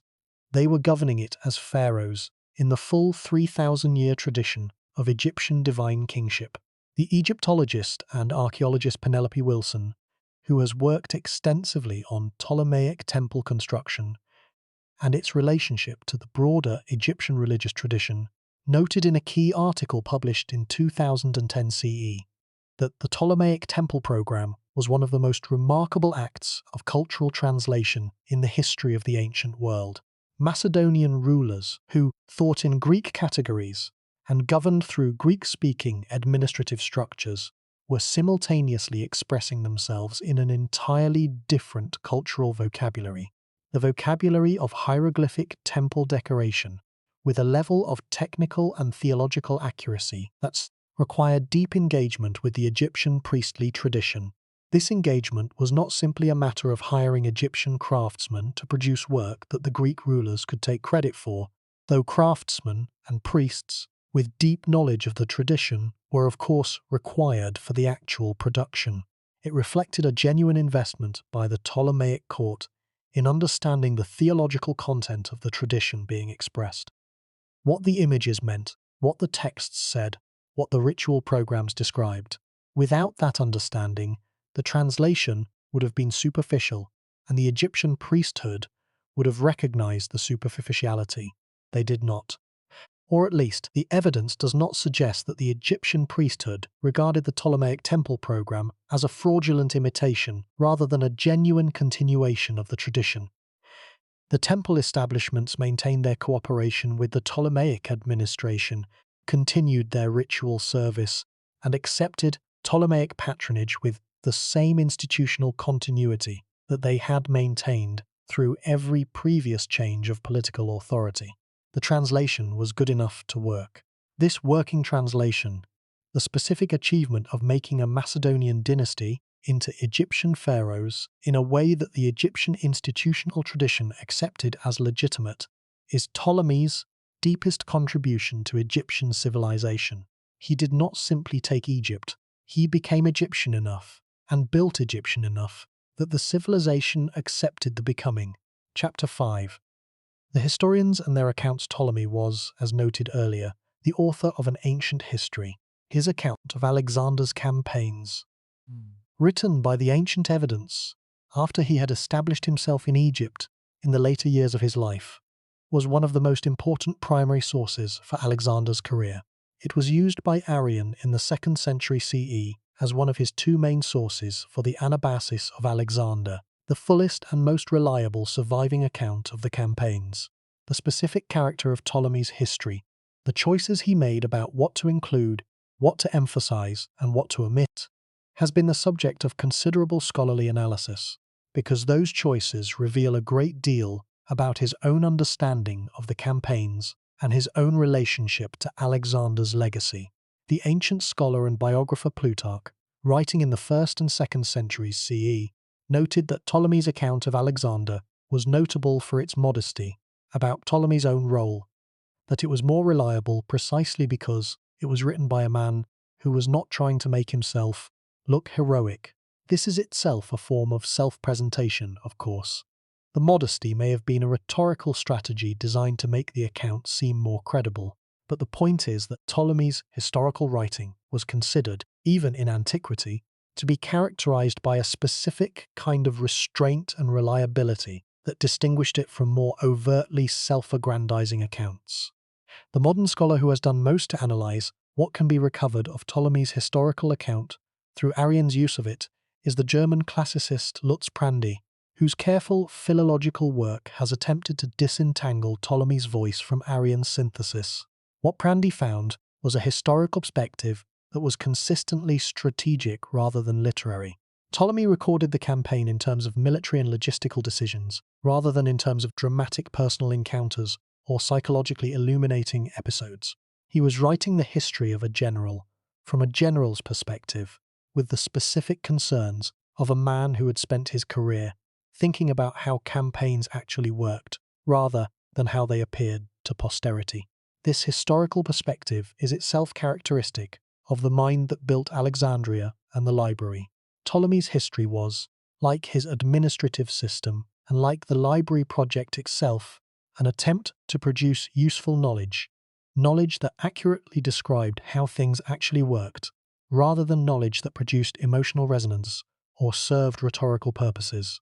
The Aristotelian commitment to systematic, accurate description of reality, absorbed in the education of the Macedonian court and expressed across every domain of Ptolemy's activity, is visible in the character of his historical writing as much as in the character of his governance. The loss of Ptolemy's history, available to us only through Arrian's filter, is one of the genuine tragedies of ancient textual transmission. The man who built the library, who understood more clearly than anyone in the ancient world the importance of preserving and transmitting knowledge, is himself known to us only through the mediation of later writers who used what he wrote without preserving it intact. History has a sense of irony that not even the most comprehensive library can fully contain. Chapter 6. The Rhodian Siege and the name Soter in 305 BC, the same year that Ptolemy took the title of king in response to Antigonus's assumption of the same title. The island of Rhodes was besieged by Demetrius Poliorcetes, Antigonus's son, with one of the largest and most technically sophisticated siege operations in the history of the ancient world. Demetrius had earned the epithet Poliorcetes, the besieger, through his mastery of siege warfare, and the siege of Rhodes was his most ambitious operation. He brought to the island a fleet of hundreds of ships, armies of thousands of soldiers, and a collection of siege engines of extraordinary size and complexity. The most famous of these was the Helepolis, the city-taker, a 9-story siege tower, reportedly 43 meters tall and 32 meters wide at the base, mounted on wheels and pushed by hundreds of men toward the walls of the city. It was the largest siege engine the ancient world had ever produced, and its construction was itself a statement of ambition. Demetrius was not simply besieging Rhodes. He was demonstrating the power of the most technologically advanced military force of the era. Rhodes held. For a year, the Rhodians resisted, repairing their walls, improvising countermeasures, maintaining the morale of the population against the pressure of the most formidable siege operation of the age. They held in large part because of the specific character of Rhodian civilization, a maritime trading city whose commercial connections gave it resources, whose strategic intelligence gave it diplomatic connections, and whose geographical position, an island, limited the options available even to Demetrius's extraordinary military capacity. Ptolemy sent ships and grain. The specific intervention was not militarily decisive. Ptolemy was not in a position to break the siege directly, and he did not attempt to. What he provided was a demonstration of support. Grain to feed the besieged population, supplies to sustain the resistance, and the political signal that Rhodes had a powerful friend who was not indifferent to its fate. The intervention was calibrated, enough to be genuinely helpful, not enough to draw Ptolemy directly into a major military confrontation with Demetrius that the balance of forces might not have supported.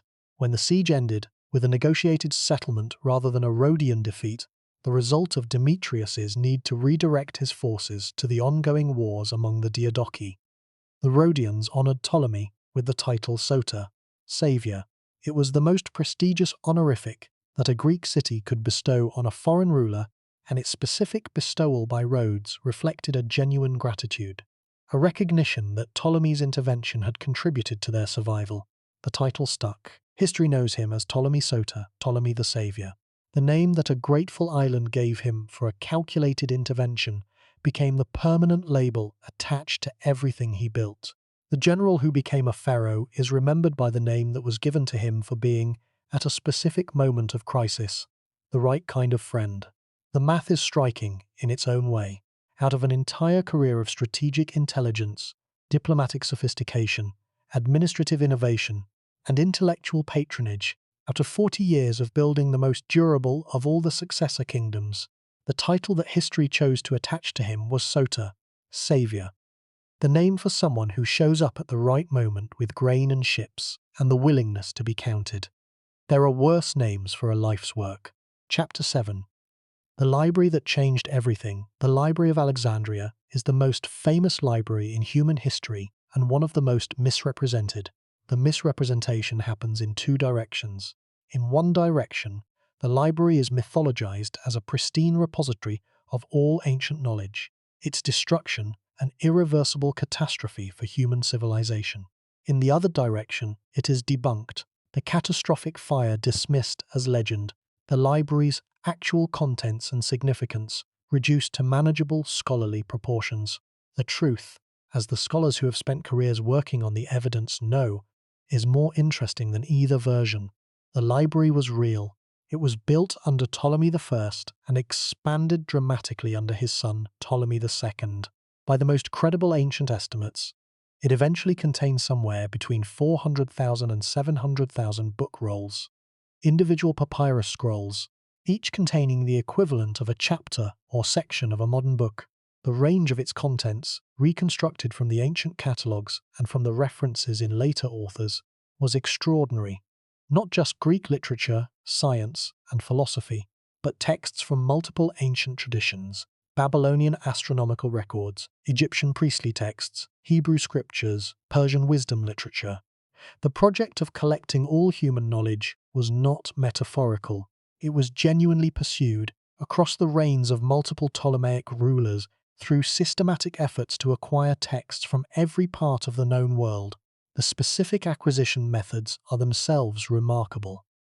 Ptolemy I reportedly ordered that all ships entering the harbour of Alexandria be searched for books, which would be confiscated and copied. The original kept in the library, and the copy returned to its owner. Whether this practice was as systematic as the ancient tradition suggests is uncertain, but the underlying ambition it describes was real: the systematic collection of texts through the specific leverage of controlling the most important commercial harbour in the eastern Mediterranean. The scholar who has done the most rigorous modern work on what the library actually contained and how it actually functioned is the German classicist Rudolf Pfeiffer, whose two-volume history of classical scholarship remains the most authoritative account of the intellectual activities of the Alexandrian scholars. Pfeiffer traced the specific scholarly practices, the editing of texts, the establishment of canonical versions, the writing of grammatical commentaries, the development of lexicography that were produced by the scholars who worked at Alexandria, showing how the specific institutional context of the library shaped the specific character of Alexandrian scholarship. What Pfeiffer found was not simply a collection. It was an intellectual industry, a sustained, professional, institutionally supported effort to establish, interpret, and transmit the texts that the ancient world considered foundational. The specific textual traditions that have reached the modern world, the specific versions of Homer, of Plato, of Aristotle, of the Greek tragedians, of the Hebrew scriptures in the Greek translation called the Septuagint, owe their specific forms in significant measure to the editorial work done by the Alexandrian scholars in the library that Ptolemy built. This is the deepest form of Ptolemy's intellectual legacy, not the building of the library as a physical structure. The establishment, through the specific institutional context of the library, of the textual traditions through which almost everything the ancient world wrote has reached the modern world. The canonical texts of Western civilization, the works that have been read, studied, interpreted, and transmitted across 2,500 years of Western intellectual history, were, in their specific textual forms, largely established by the scholars working in the institution that Ptolemy created. The library did not simply collect knowledge, it shaped what knowledge was transmitted. Chapter 8. The Pharaoh's coronation. Ptolemy I took the title of Pharaoh, the full pharaonic titulary, the 5 royal names connecting him to the divine order of Egyptian kingship, in 305 BC, in a ceremony at Memphis conducted by the Egyptian priests who had been performing this ceremony for 3,000 years. The ceremony had a specific form. The pharaoh was presented to the gods of Egypt in each of the major divine roles: as Horus, the living embodiment of the sky god; as the son of Ra, the sun god; as the embodiment of Ma'at, the divine ordering principle of the universe; as the lord of the 2 lands, Upper and Lower Egypt. The priests recited the formulae that had been recited at coronations since the beginning of the Egyptian state. The rituals were performed in their proper sequence. The double crown was placed on his head. The priest who placed the crown was, in the Egyptian theological framework, the living continuation of the priesthood that had placed crowns on the heads of pharaohs, going back 3,000 years. A chain of consecrated authority that connected the Macedonian general standing in the temple at Memphis to the earliest pharaohs of the unified Egyptian state through an unbroken institutional tradition of royal service. This is what Ptolemy was claiming. Not simply a political title, a position in a theological continuity 3,000 years old, and the priests who conducted the ceremony, who had every reason to test the legitimacy of the claim being made in their temple, endorsed it. They conducted the ceremony. They performed the rituals. They placed the crown. The endorsement was not free of charge, metaphorically or literally. The Ptolemaic relationship with the Egyptian temple establishments was a relationship of mutual benefit, carefully maintained through the specific provisions that Ptolemy made for the temple's institutional interests, the preservation of their land grants, the maintenance of their revenue privileges, the continuing royal patronage of building programs at sacred sites. The endorsement was paid for in the specific currency of temple support, but it was genuine, the product of a genuine negotiation between the Ptolemaic administration and the institutional representatives of 3,000 years of Egyptian religious tradition, rather than simply a purchase ceremony that both parties understood to be meaningless. This is what made the Ptolemaic synthesis work, not the external forms, the hieroglyphic inscriptions, the temple reliefs, the pharaonic iconography taken in isolation, the genuine institutional negotiation that gave those forms their weight. Ptolemy did not simply dress up as a pharaoh. He engaged with the institutional tradition that gave the title its meaning on its own terms and received a genuine recognition in return. The dynasty he founded would maintain that engagement for almost 300 years, and the civilization it produced, the specific synthesis of Greek and Egyptian traditions that Alexandria embodied, is among the most consequential civilizational achievements in the history of the ancient world. The general who became a pharaoh did his job well. The evidence of 300 years of Ptolemaic Egypt is the proof. Chapter 9. The Manetho question. Among the scholars whom Ptolemy patronized or commissioned in the early years of his reign, one stands out for the specific and irreplaceable nature of his contribution. Manetho of Sebennytos, the Egyptian priest who wrote a history of Egypt, the Aegyptiaca, that organized the entire 3,000-year sequence of Egyptian pharaonic rule into the system of dynasties that Egyptologists still use today. Manetho's work is lost. Like Ptolemy's own history, it survives only in fragments preserved by later authors, most importantly in the excerpts and summaries provided by Julius Africanus and Eusebius of Caesarea in the early Christian centuries, who used Manetho's dynastic framework as the backbone of their own chronological schemes. The specific content of Manetho's history, the details he recorded about each dynasty, the stories he preserved from the Egyptian priestly tradition, the specific historical judgments he made about the reigns of individual pharaohs, is almost entirely inaccessible. But the framework he created, the organization of Egyptian history into 30 dynasties, numbered sequentially from the earliest to the 30th dynasty of Nectanebo, has proven to be one of the most durable intellectual contributions in the history of ancient scholarship.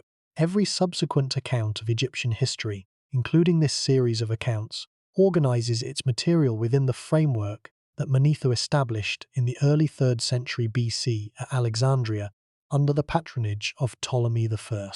This durability is itself remarkable. The dynastic system that Manetho created was built on the priestly records of the Egyptian temple establishments, the king lists, the annals, the administrative records that the Egyptian scribal tradition had been maintaining for 3,000 years. Manetho had access to these records as a practicing Egyptian priest, and his history represents the specific translation of the Egyptian priestly tradition into the Greek historiographical framework, the production of a history of Egypt that could be read and understood by the Greek-speaking scholarly community that Ptolemy was assembling at Alexandria. The commission itself reveals something important about Ptolemy's intellectual project. He was not simply collecting Greek knowledge at Alexandria. He was creating the conditions for the translation of non-Greek knowledge into forms that the Greek scholarly community could engage with. The Septuagint, the Greek translation of the Hebrew scriptures, reportedly produced at Alexandria under Ptolemaic patronage, is the most famous example of this translation project. Manetho's Aegyptiaca is another. Both were products of the same governing intellectual vision, the creation, at Alexandria, of a cosmopolitan scholarly community capable of understanding and integrating knowledge from multiple ancient traditions. The scholar Günther Hulb, whose History of the Ptolemaic Empire is the most comprehensive modern account in English, noted that the translation program reflected the specific character of Ptolemy's cultural intelligence. The recognition that governing Egypt effectively required understanding Egypt, and that understanding Egypt required engaging with the Egyptian priestly tradition on its own terms, rather than simply superimposing Greek categories. The commission of Manetho's history was, in this reading, an administrative act as much as an intellectual one. The ruler who was building a synthesis needed a systematic account of what the Egyptian component of the synthesis actually was. Manetho provided it. His dynastic framework became the organizational spine of every subsequent account of Egyptian history, and it remains, in its modified and expanded form, the organizing principle of the entire field of Egyptology today. The 30th dynasty that ended with Nectanebo's flight from Egypt, the dynasty discussed in the previous chapter of this series, is Manetho's designation. The 26th dynasty that began with Psamtik I, the dynasty whose story this series began with, is Manetho's designation.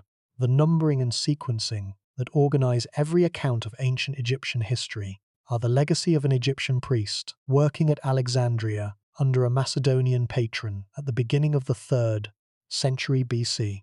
That is the specific character of the Ptolemaic synthesis at its best, a product neither purely Greek nor purely Egyptian, but genuinely both, produced in the specific institutional context that Ptolemy built, and that made the encounter of the two traditions productive rather than simply coexistent. Chapter 10. The successors and what survived. One of the most telling facts about Ptolemy's building program is the specific fate of what he built relative to what the other Diadochi built. Antigonus the One-Eyed was the most aggressively ambitious of the successors, and came closest to reunifying Alexander's empire. He fought continuously for more than 2 decades, commanding armies across Asia Minor, Syria, and Greece. He died at Ipsus in 301 BC, killed in battle. The kingdom he was trying to build died with him. The maximalist strategy that he had pursued required his personal direction and could not survive his absence. His son Demetrius inherited his ambitions, but not his achievements, eventually being captured by Seleucus and dying in captivity. Seleucus founded a kingdom that, at its greatest extent, covered more territory than any other successor state, from Syria to Bactria, encompassing the former heartland of the Persian Empire. It was also, over time, one of the least stable, perpetually challenged by the Parthians from the east, by the Ptolemies from the west, by internal revolts, and by the specific challenge of governing such an enormous and diverse territory without the administrative depth that would have been needed to hold it together. The Seleucid kingdom contracted steadily across its 3-century existence, losing territory at both extremes until it was absorbed by Rome in the 1st century BC. Cassander controlled Macedonia until his death in 297 BC, after which his kingdom collapsed into the chaos of competing claims that characterized Macedonian succession politics. Lysimachus was killed at the Battle of Corupedium in 281 BC, the last of the major Diadochi to die in battle, fighting the very Seleucus who had been, at various points in the previous decades, both his ally and his rival.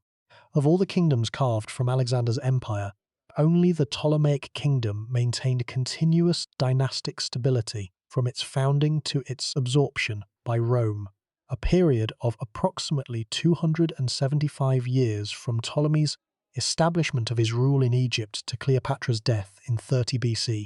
Every other successor kingdom experienced significant disruption, dynastic discontinuity, or major territorial contraction within a much shorter period. The specific reason for this stability was the specific character of the foundation. Ptolemy built something that did not depend on his personal continued presence in the way that Antigonus's strategy had depended on Antigonus. He built administrative systems, institutional relationships, and cultural legitimacy that were capable of functioning under successors who were less gifted than himself, and many of his successors were considerably less gifted than himself. The dynasty survived mediocre rulers and incompetent rulers and rulers who were essentially children controlled by court factions because the foundation was deep enough and the institutional structures were robust enough to maintain the kingdom's basic functioning through periods of weak personal rule at the top. This is the ultimate vindication of Ptolemy's strategic insight.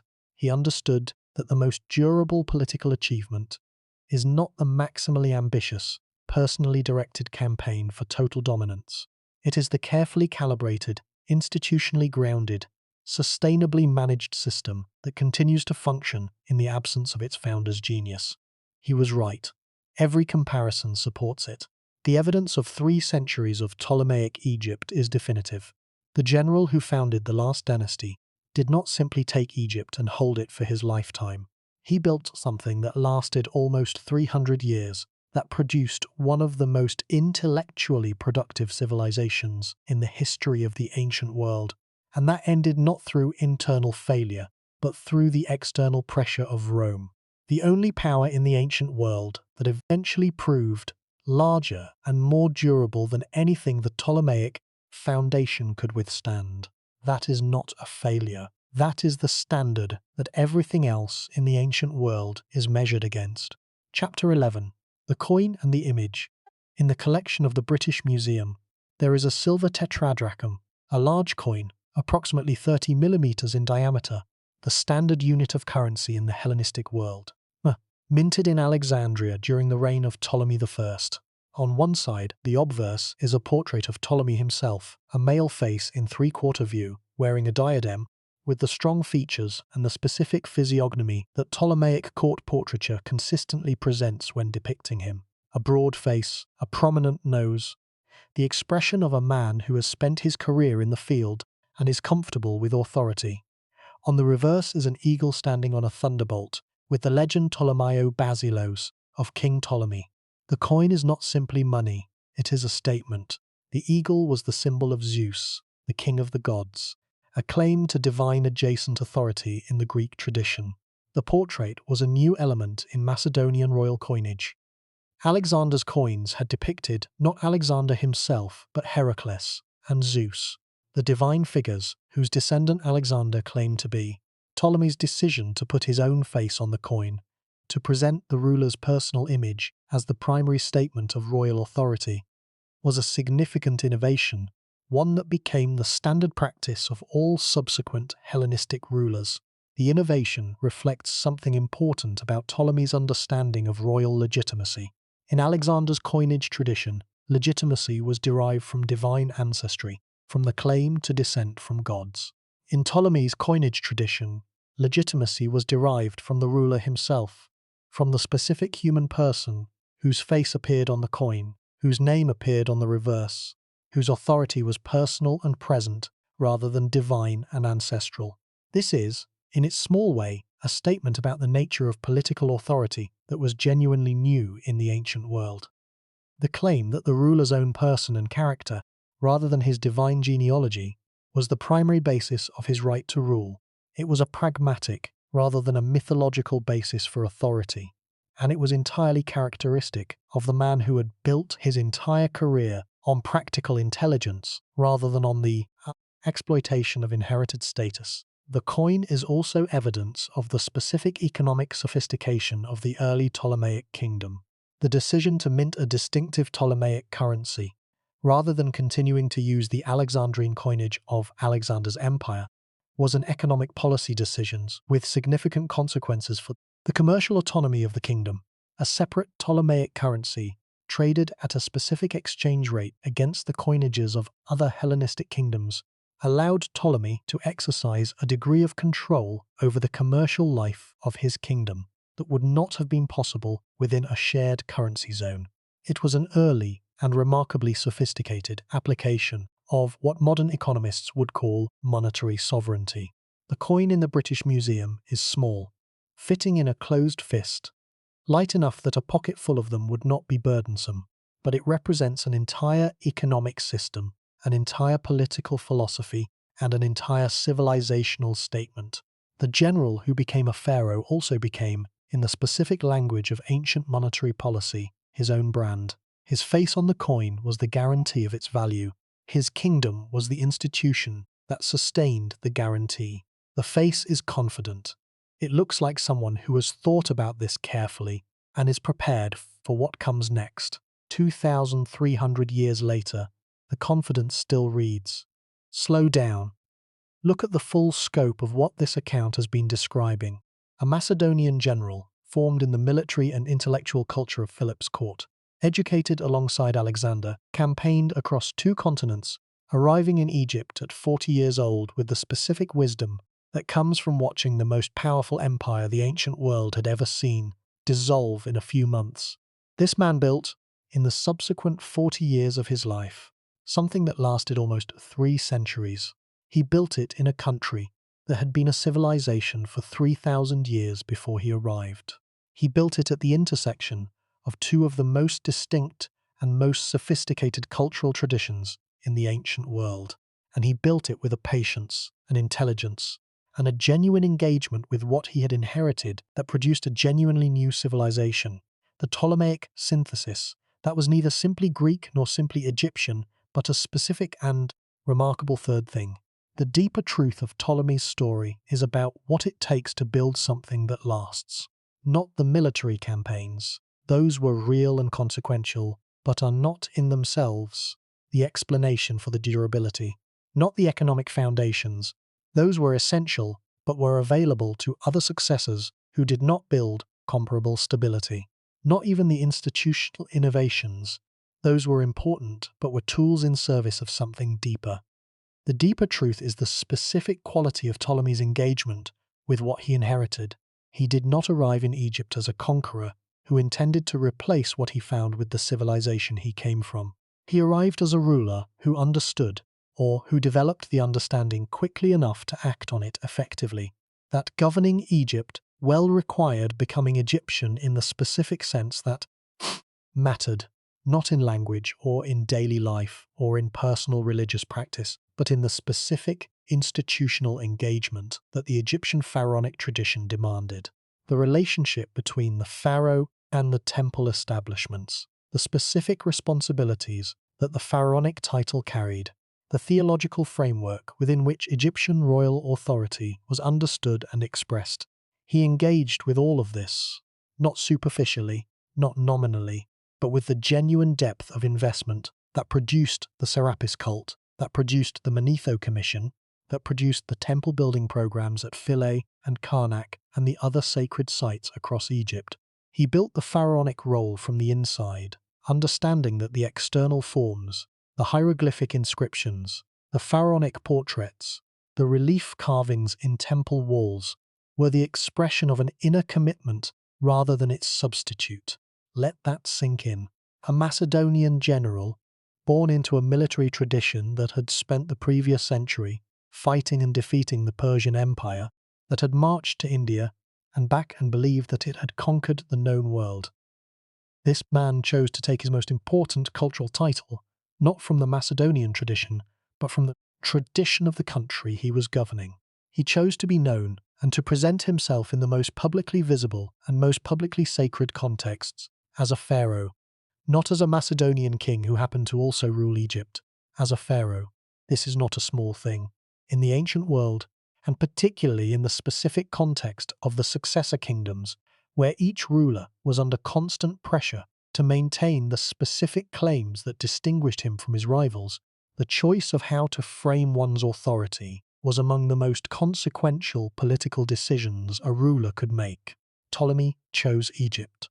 He chose to found his authority in the 3,000-year tradition of Egyptian divine kingship, rather than in the shorter but more immediately prestigious tradition of Macedonian military achievement. He was right to make this choice. The subsequent history vindicates it completely. The dynasties that built their legitimacy primarily on Macedonian military achievement, on their connection to Alexander, on their personal command of armies, on the specific kind of authority that flows from conquest. These dynasties ended when the specific individuals who embodied that authority were gone. They were dynasties of personalities. Ptolemy built a dynasty of institutions. The difference is the difference between 3 years and 300. The Library of Alexandria is the purest expression of this institutional approach to power. A library is not a monument to a person. It is a monument to the value of knowledge itself. The assertion that what is known, and the systematic organization of what is known, is itself a form of power and a form of civilization that persists beyond any individual. Ptolemy did not build the library to celebrate himself. He built it to celebrate and to institutionalize the conviction that the systematic collection and organization of human knowledge was valuable in itself, worth investing in, worth maintaining. This conviction was his most important intellectual legacy, and it was, at the time of its expression, genuinely novel. No previous ruler in the ancient world had made this specific kind of investment in knowledge as an institutional good. The Egyptian temple establishments had maintained libraries and scribal schools for 3,000 years, but these were functional institutions serving specific religious and administrative purposes, not institutions dedicated to the collection of knowledge for its own sake. The Greek philosophical schools, Plato's Academy, Aristotle's Lyceum, had been intellectual communities producing and teaching philosophical knowledge, but they had been private institutions without royal patronage on a comparable scale.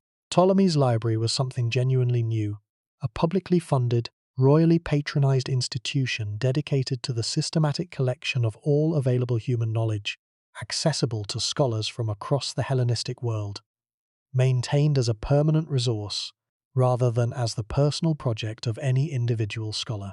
This is not science fiction.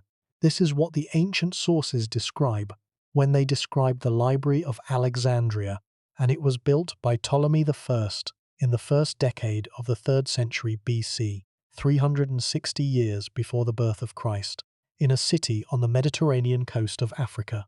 The most fundamental question raised by Ptolemy's specific intellectual investment, and the one that the subsequent history of the library makes most pressing, is the question of what happens to institutionalized knowledge when the institution is disrupted.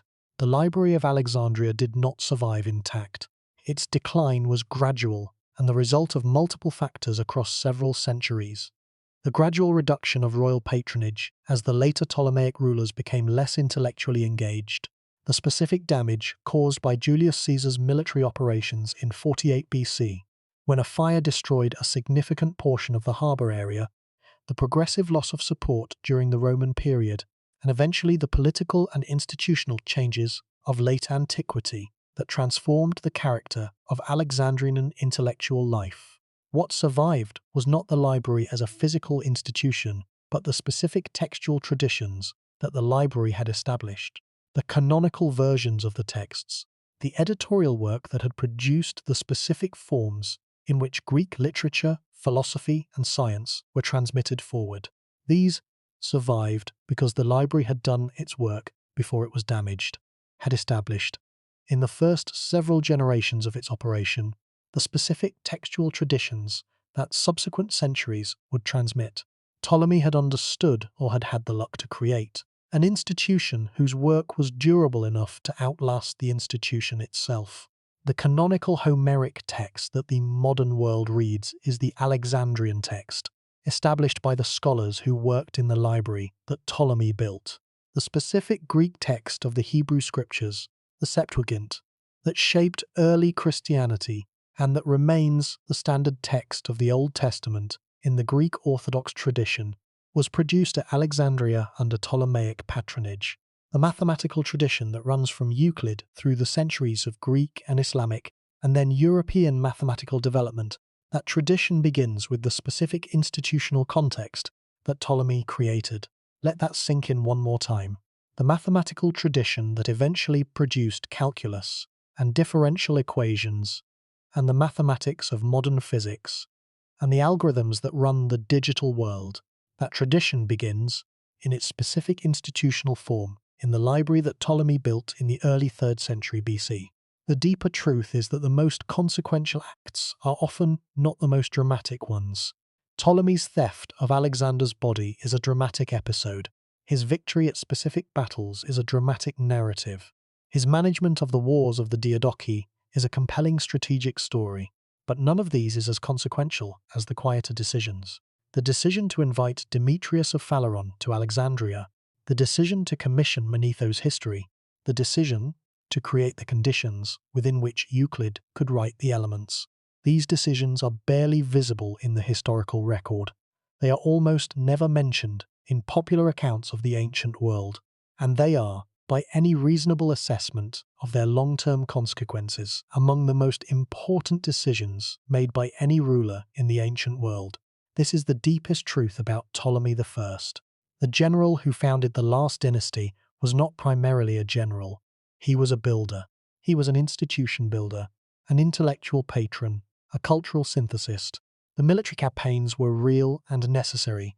You cannot build anything lasting if someone else takes it before you have built it. But the building is what mattered, and the building has lasted. 3 centuries of Ptolemaic Egypt, the Library of Alexandria, the mathematical tradition from Euclid onward, the synthesis of Greek and Egyptian civilization that produced the specific character of Hellenistic culture in its most important center, the textual traditions through which the literature, the philosophy, and the science of the ancient world was transmitted to the medieval and then the modern world. All of this traces back, in its institutional origins, to the decisions made by a Macedonian general in his 40s, arriving in Egypt in 323 BC, with the understanding that what he had just watched fall apart was not the model he wanted to follow. He built something different. He built something better, and the evidence of what he built is still with us, in the texts we read, in the mathematics we use, in the intellectual traditions we inherit, and in the specific character of the encounter between Greek and Egyptian civilization that shaped the world that produced Christianity, Islam, and everything that followed. The deeper truth is that Ptolemy I is one of the most important builders in human history. The silence around him in popular historical consciousness is proportionate to nothing about his actual significance. It is time to correct that proportion.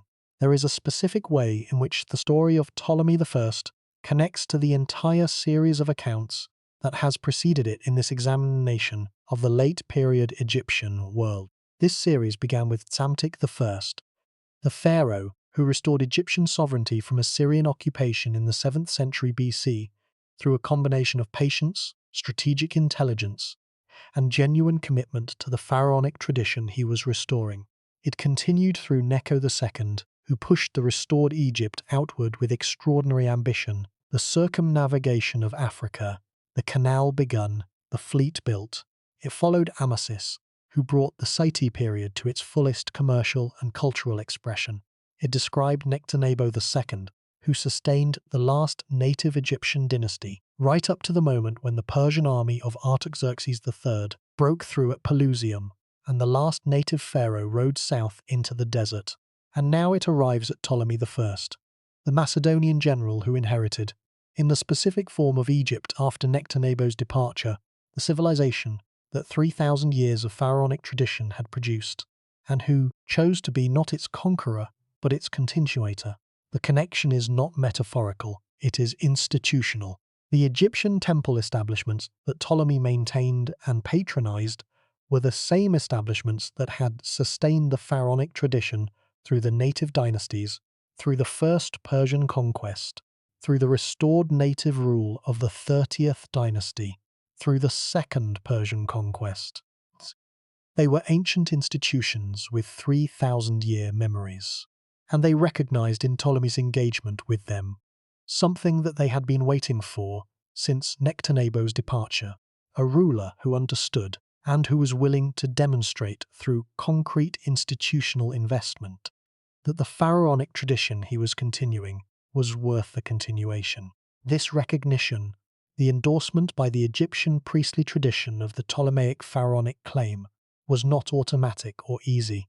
The Persians who had governed Egypt in the decade between Nectanebo's flight and Alexander's arrival had been, by the evidence of the Egyptian sources, specifically disruptive of the temple institutions in ways that created genuine institutional resentment.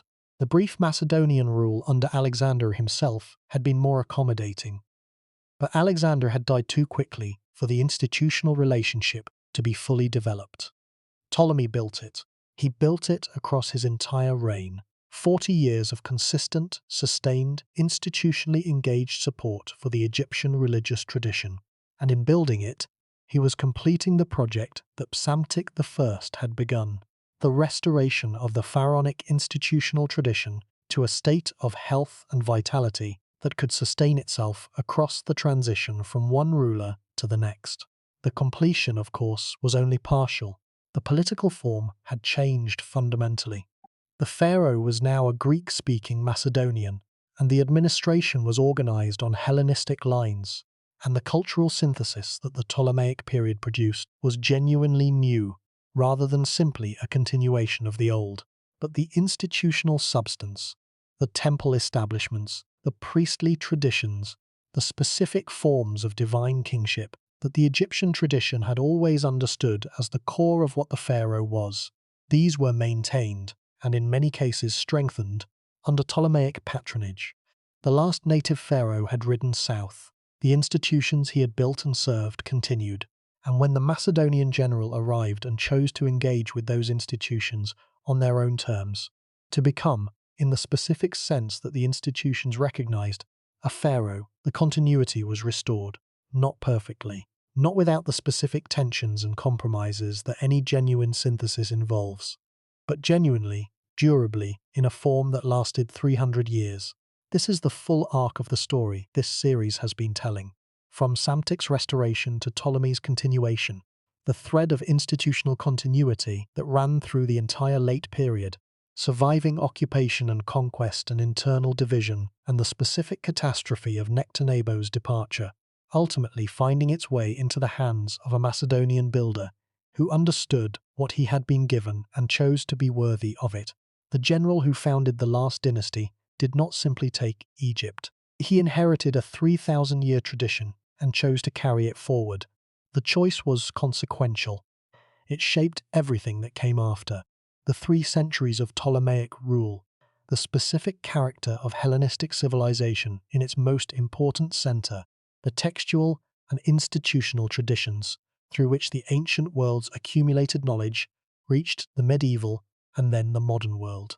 It was, in the most fundamental sense, the right choice. The evidence of everything that followed is the proof. There is one more dimension of the deeper truth that this section must address, and it is the dimension that connects the story of Ptolemy most directly to the present.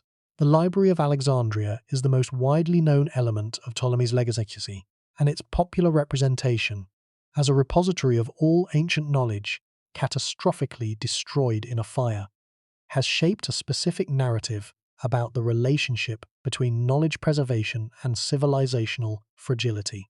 The narrative goes like this. The library was built, the knowledge was gathered, the fire came, and the knowledge was lost. If only the fire had not come, or if only the library had been better protected, the history of human intellectual development would have been different and better. This narrative is appealing and substantially wrong, in ways that understanding Ptolemy's actual achievement makes clear. The fire, or rather the multiple events across several centuries that damaged the library, did not destroy most of what the library contained, because most of what the library contained had already been transmitted. The scholars who worked at the library in its first several centuries of operation did not simply read the texts and leave them in place. They edited them, commented on them, excerpted them, cited them, quoted them, and produced a body of scholarly work that embedded the content of the library in thousands of derivative texts that were copied and distributed and transmitted across the entire Hellenistic world. The library's most important function was not storage, it was transmission. This understanding of the library, not as a vault but as a transmission mechanism, is the understanding that doing justice to Ptolemy requires. He did not build a storage facility. He built an institution that was actively processing and transmitting knowledge, and the test of the institution's success was not whether the physical building survived, but whether the knowledge it held was effectively transmitted into the wider scholarly tradition. By this test, the library was an extraordinary success. The canonical texts of Greek literature, philosophy, and science, the texts that were transmitted through the medieval Islamic and Byzantine traditions, and that formed the basis of the Renaissance recovery of classical knowledge, were, in their specific textual forms, products of the Alexandrian scholarly tradition. The mathematics that runs from Euclid's Elements through a continuous chain of development to the modern era began in the institution that Ptolemy built. the astronomical knowledge that eventually produced modern astrophysics, passed through Alexandrian hands in the work of Eratosthenes and Aristarchus and Hipparchus, all of whom worked at Alexandria in the centuries after Ptolemy. The fire did not erase this. The fire damaged the institution, but the transmission had already happened. The knowledge was already in the world, embedded in the derivative works and the cited traditions and the copied manuscripts that the library's active scholarly community had distributed across the ancient world. The building burned, in part, at various points. The knowledge had already escaped the building. This is the deeper truth about Ptolemy's intellectual legacy. He built something whose value was in the transmission, not the storage, and by that measure, the library was one of the most successful institutions in the history of human civilization. Not despite its eventual decline and partial destruction, but because its work was already done by the time the decline came. The founder understood this. He was not building a museum, he was building a transmission mechanism, and the transmission has run, in various forms and through various channels, across 2,300 years to the present. We are among the beneficiaries. The grief in the story of Ptolemy is not the grief of the previous accounts in this series. The native dynasties, Psamtik, Necho, Amasis, Nectanebo, carry a specific kind of grief. The grief of civilizations that were trying to maintain something and eventually could not.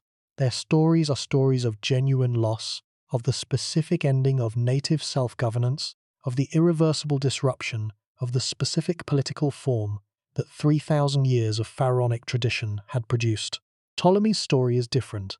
It is not a story of loss but of transformation, of the specific moment when the loss of the native tradition became the beginning of something new.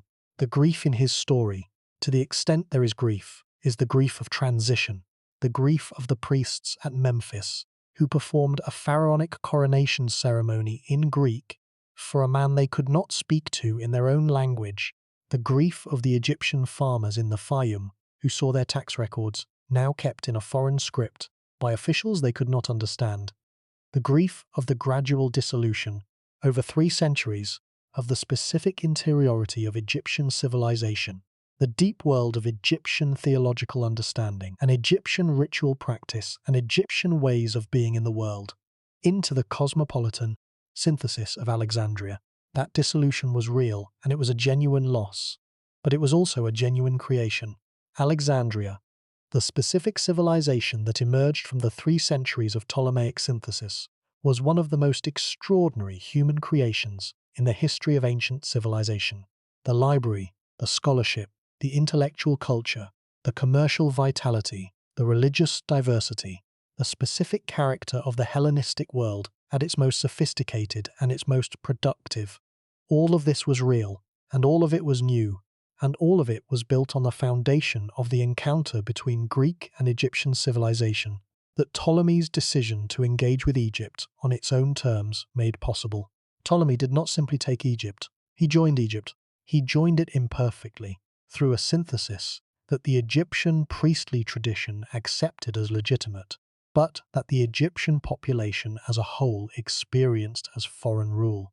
He joined it with the specific character of a man who understood the value of what he was joining, who was willing to invest in that value, and who built the institutions that allowed the value to be maintained and transmitted. The name they gave him was Soter, savior. He earned it, not because he saved Egypt from the specific crisis of any single moment, but because he built the conditions within which the deepest elements of what Egypt had accumulated across 3,000 years, the knowledge, the institutional traditions, the specific encounter with the world that Egyptian civilization had produced, could be transmitted forward into the world that came after. The library transmitted it, the temples preserved it, the dynasty maintained the conditions, and the world we live in received it in forms that are real and traceable and still present in the intellectual traditions we inherit.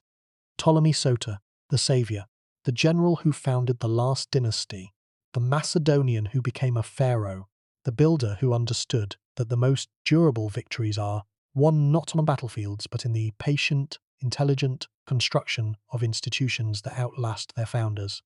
He was right, and the evidence is everywhere. Step back from the specific story of Ptolemy I and look at the broader pattern his career represents. The Wars of the Diadochi, the 40 years of fighting among Alexander's successors that defined the early Hellenistic world, were, from the perspective of the people who lived through them, one of the most violent and destructive periods in the history of the ancient Mediterranean.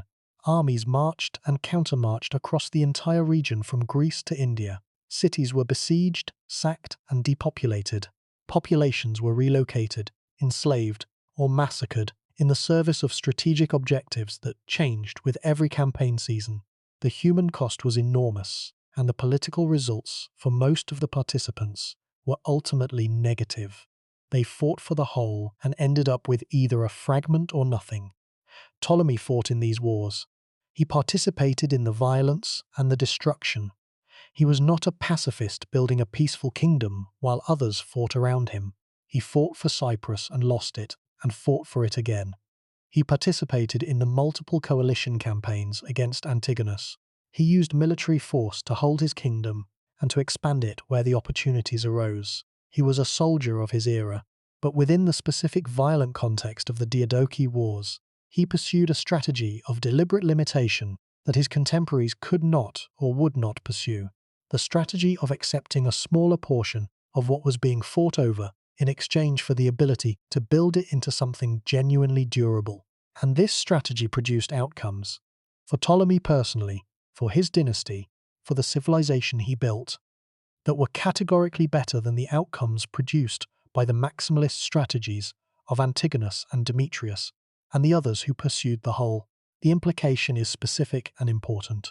In situations of civilizational fragmentation, situations where a large and apparently unified system has collapsed and multiple actors are competing for the pieces, the strategy that optimizes for long-term durability rather than for maximum short-term territory tends to produce better outcomes across sufficient time. Ptolemy was the proof of this principle in the specific context of the post-Alexander ancient world. The principle is not unlimited. It does not apply in every situation, and the specific conditions that made it applicable in Ptolemy's case: a naturally defended territory with exceptional economic productivity, a governing tradition 3,000 years deep, a population with strong institutional memories of self-governance, and a ruler with the personal qualities to engage with all of this intelligently, are not common.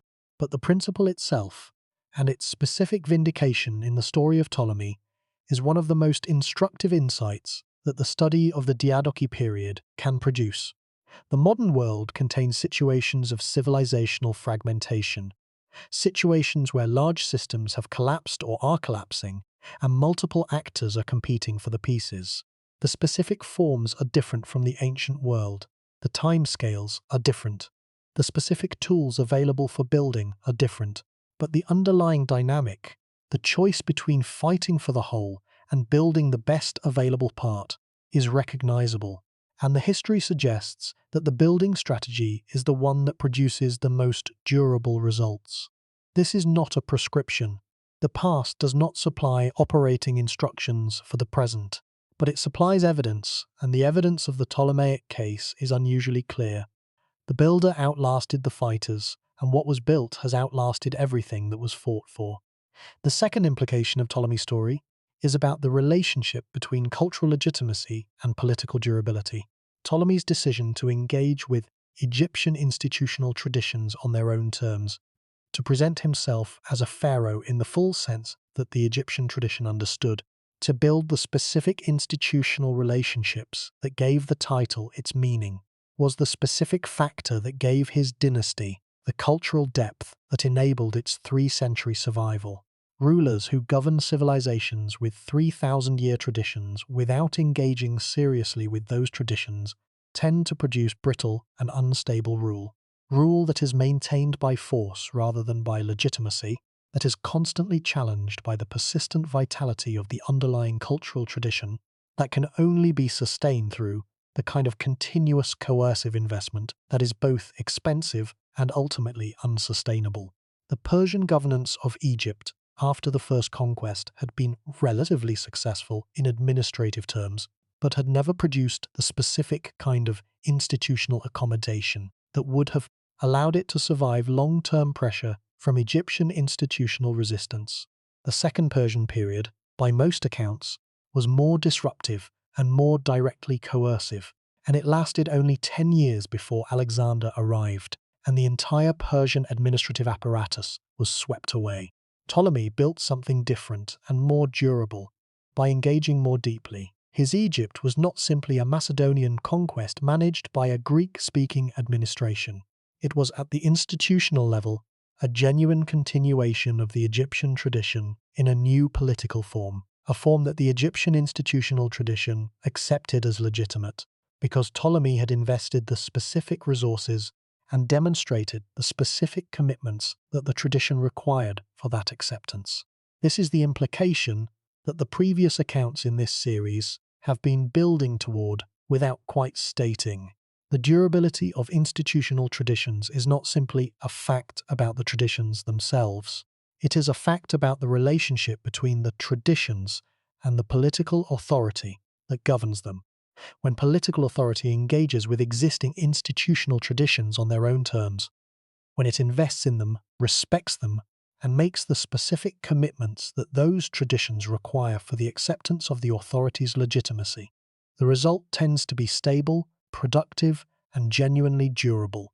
When political authority attempts to replace or ignore existing institutional traditions rather than engaging with them, the result tends to be conflict, resistance, and eventual instability. Ptolemy got this right. It is one of the more important things he got right. The third implication is about the library and what it represents for the question of knowledge preservation. The model that Ptolemy built at Alexandria, the systematic, institutionally supported collection and organization of knowledge from multiple traditions, made accessible to scholars from across the known world, maintained by royal patronage as a permanent resource, was an innovation that the ancient world did not repeat on a comparable scale, and that the modern world has repeatedly attempted to recreate with varying degrees of success in the form of national libraries, university research libraries, and digital knowledge repositories. Every attempt at a comprehensive knowledge repository faces the same fundamental tension that the Library of Alexandria faced: the tension between the ambition to collect everything and the institutional capacity to actually use, maintain, and transmit what is collected. The library's greatest achievement was not its breadth of collection, however extraordinary that breadth was. Its greatest achievement was the specific scholarly work it facilitated: the textual editing, the canonical establishment, the mathematical and scientific production that embedded the library's holdings in the active scholarly tradition rather than simply preserving them in storage. The distinction matters for how we think about knowledge preservation in the present. A repository that collects and stores without actively facilitating the engagement, interpretation, and transmission of what it holds will eventually become a storage facility rather than a living intellectual institution. The Library of Alexandria worked in its greatest period because the scholars who worked there were actively processing and transmitting what was collected, not simply cataloguing it. The knowledge was alive in the institution, not merely archived. Our place on this planet, managing the unprecedented accumulation of knowledge that the digital revolution has produced, trying to ensure that this accumulation is preserved, accessible, and actively used rather than simply stored in formats that future generations may not be able to read, is not entirely different from the challenge that Ptolemy faced when he decided to build the most ambitious knowledge institution in the history of the ancient world. The specific tools are different. The scale is different. The fundamental challenge: how do you build something that preserves knowledge by transmitting it rather than simply storing it, is the same. Ptolemy answered this challenge with a specific combination of institutional investment, royal patronage, and the specific intelligence of a ruler who understood that the active engagement of the best available scholars with the knowledge being collected was the key to making the institution work. The scholars were not ornaments. They were the mechanism of transmission. Without them, the library would have been a very expensive storage facility. With them, it was one of the most consequential intellectual institutions in human history. The general who founded the last dynasty understood this, and the intellectual tradition that runs from the library to the present, the chain of transmission through which the most essential elements of ancient knowledge reached the medieval and then the modern world, is the evidence that his understanding was correct. It is a chain worth knowing. It is a chain worth following back to its specific origins.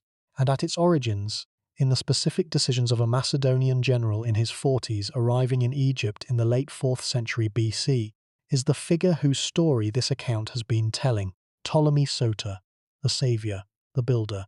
The reflection ends here, the closing begins. There is one more element of this reflection that belongs here, before the account moves to its close. It is the element that connects the story of Ptolemy back to the opening of this entire series of accounts, back to Psamtik I, restoring Egyptian sovereignty from Assyrian occupation in the 7th century BC through patience and strategic intelligence, and the arc that runs from that restoration through Necho's outward thrust, through Amasis's brilliant synthesis, through Nectanebo's sustained building, to the departure that ended native rule, and then, after the Persian decade and the Macedonian conquest, to the Macedonian general who chose to continue the tradition rather than replace it.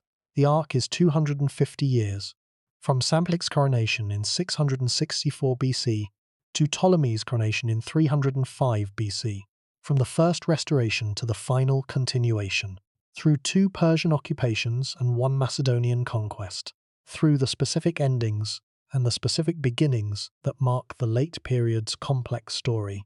What runs continuously through this arc is not the political form that changed repeatedly, sometimes catastrophically. What runs continuously is the institutional tradition, the temple establishments, the priestly knowledge, the scribal practices, the administrative systems, the architectural vocabulary, the theological framework of divine kingship.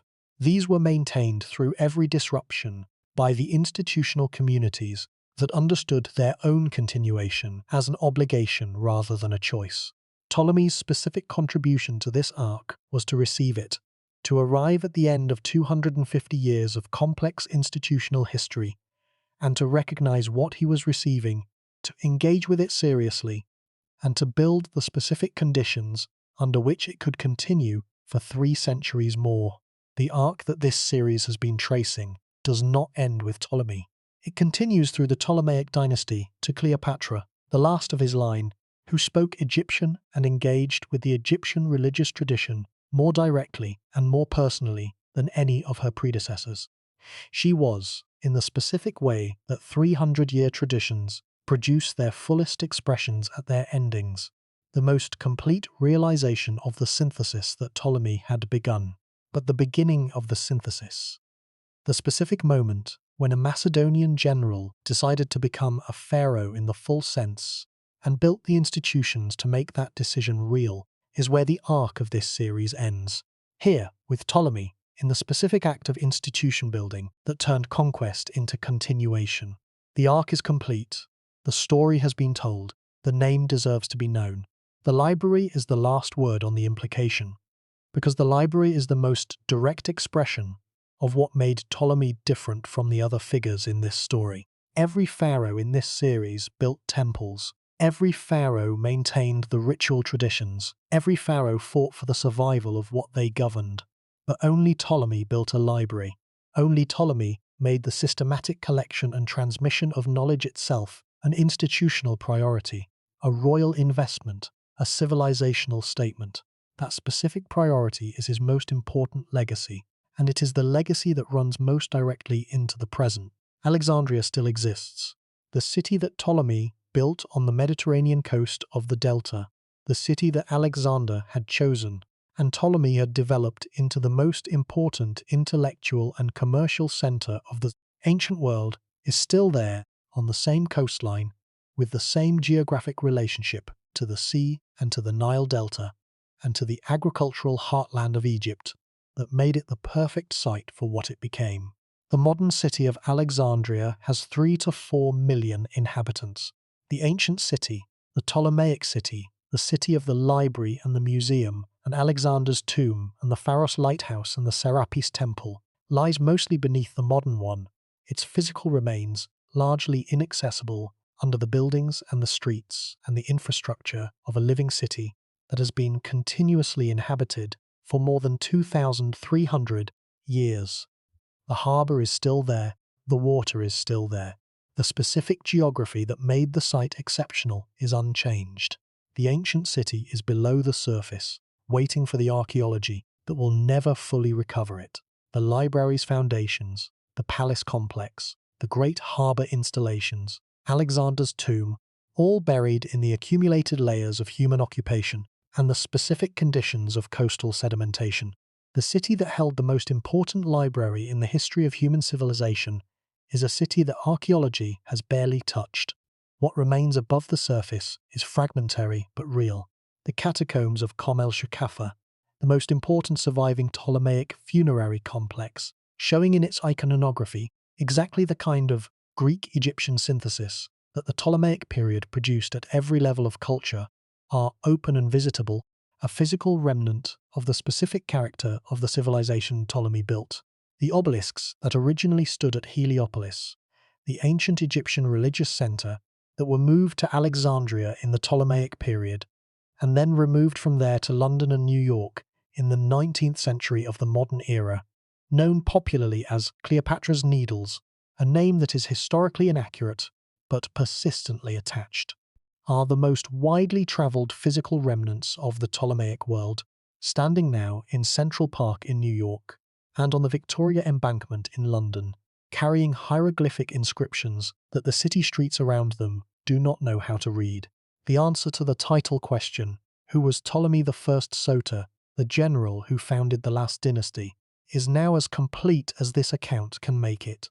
He was born in Macedonia around 367 BC. He was educated alongside Alexander. He campaigned across the known world in Alexander's service. He received Egypt as his portion of the empire in 323 BC and spent the next 40 years building it into the most stable, most culturally productive, and most intellectually significant of all the successor kingdoms. He stole Alexander's body and used it as a foundation stone for his new city. He built the Library of Alexandria and created the conditions within which Euclid wrote the Elements and the Septuagint was translated, and the canons of Greek literature were established. He cultivated the cult of Serapis as the theological foundation of his synthesis. He commissioned Manetho's History of Egypt, and in doing so, gave modern Egyptology its organizational framework.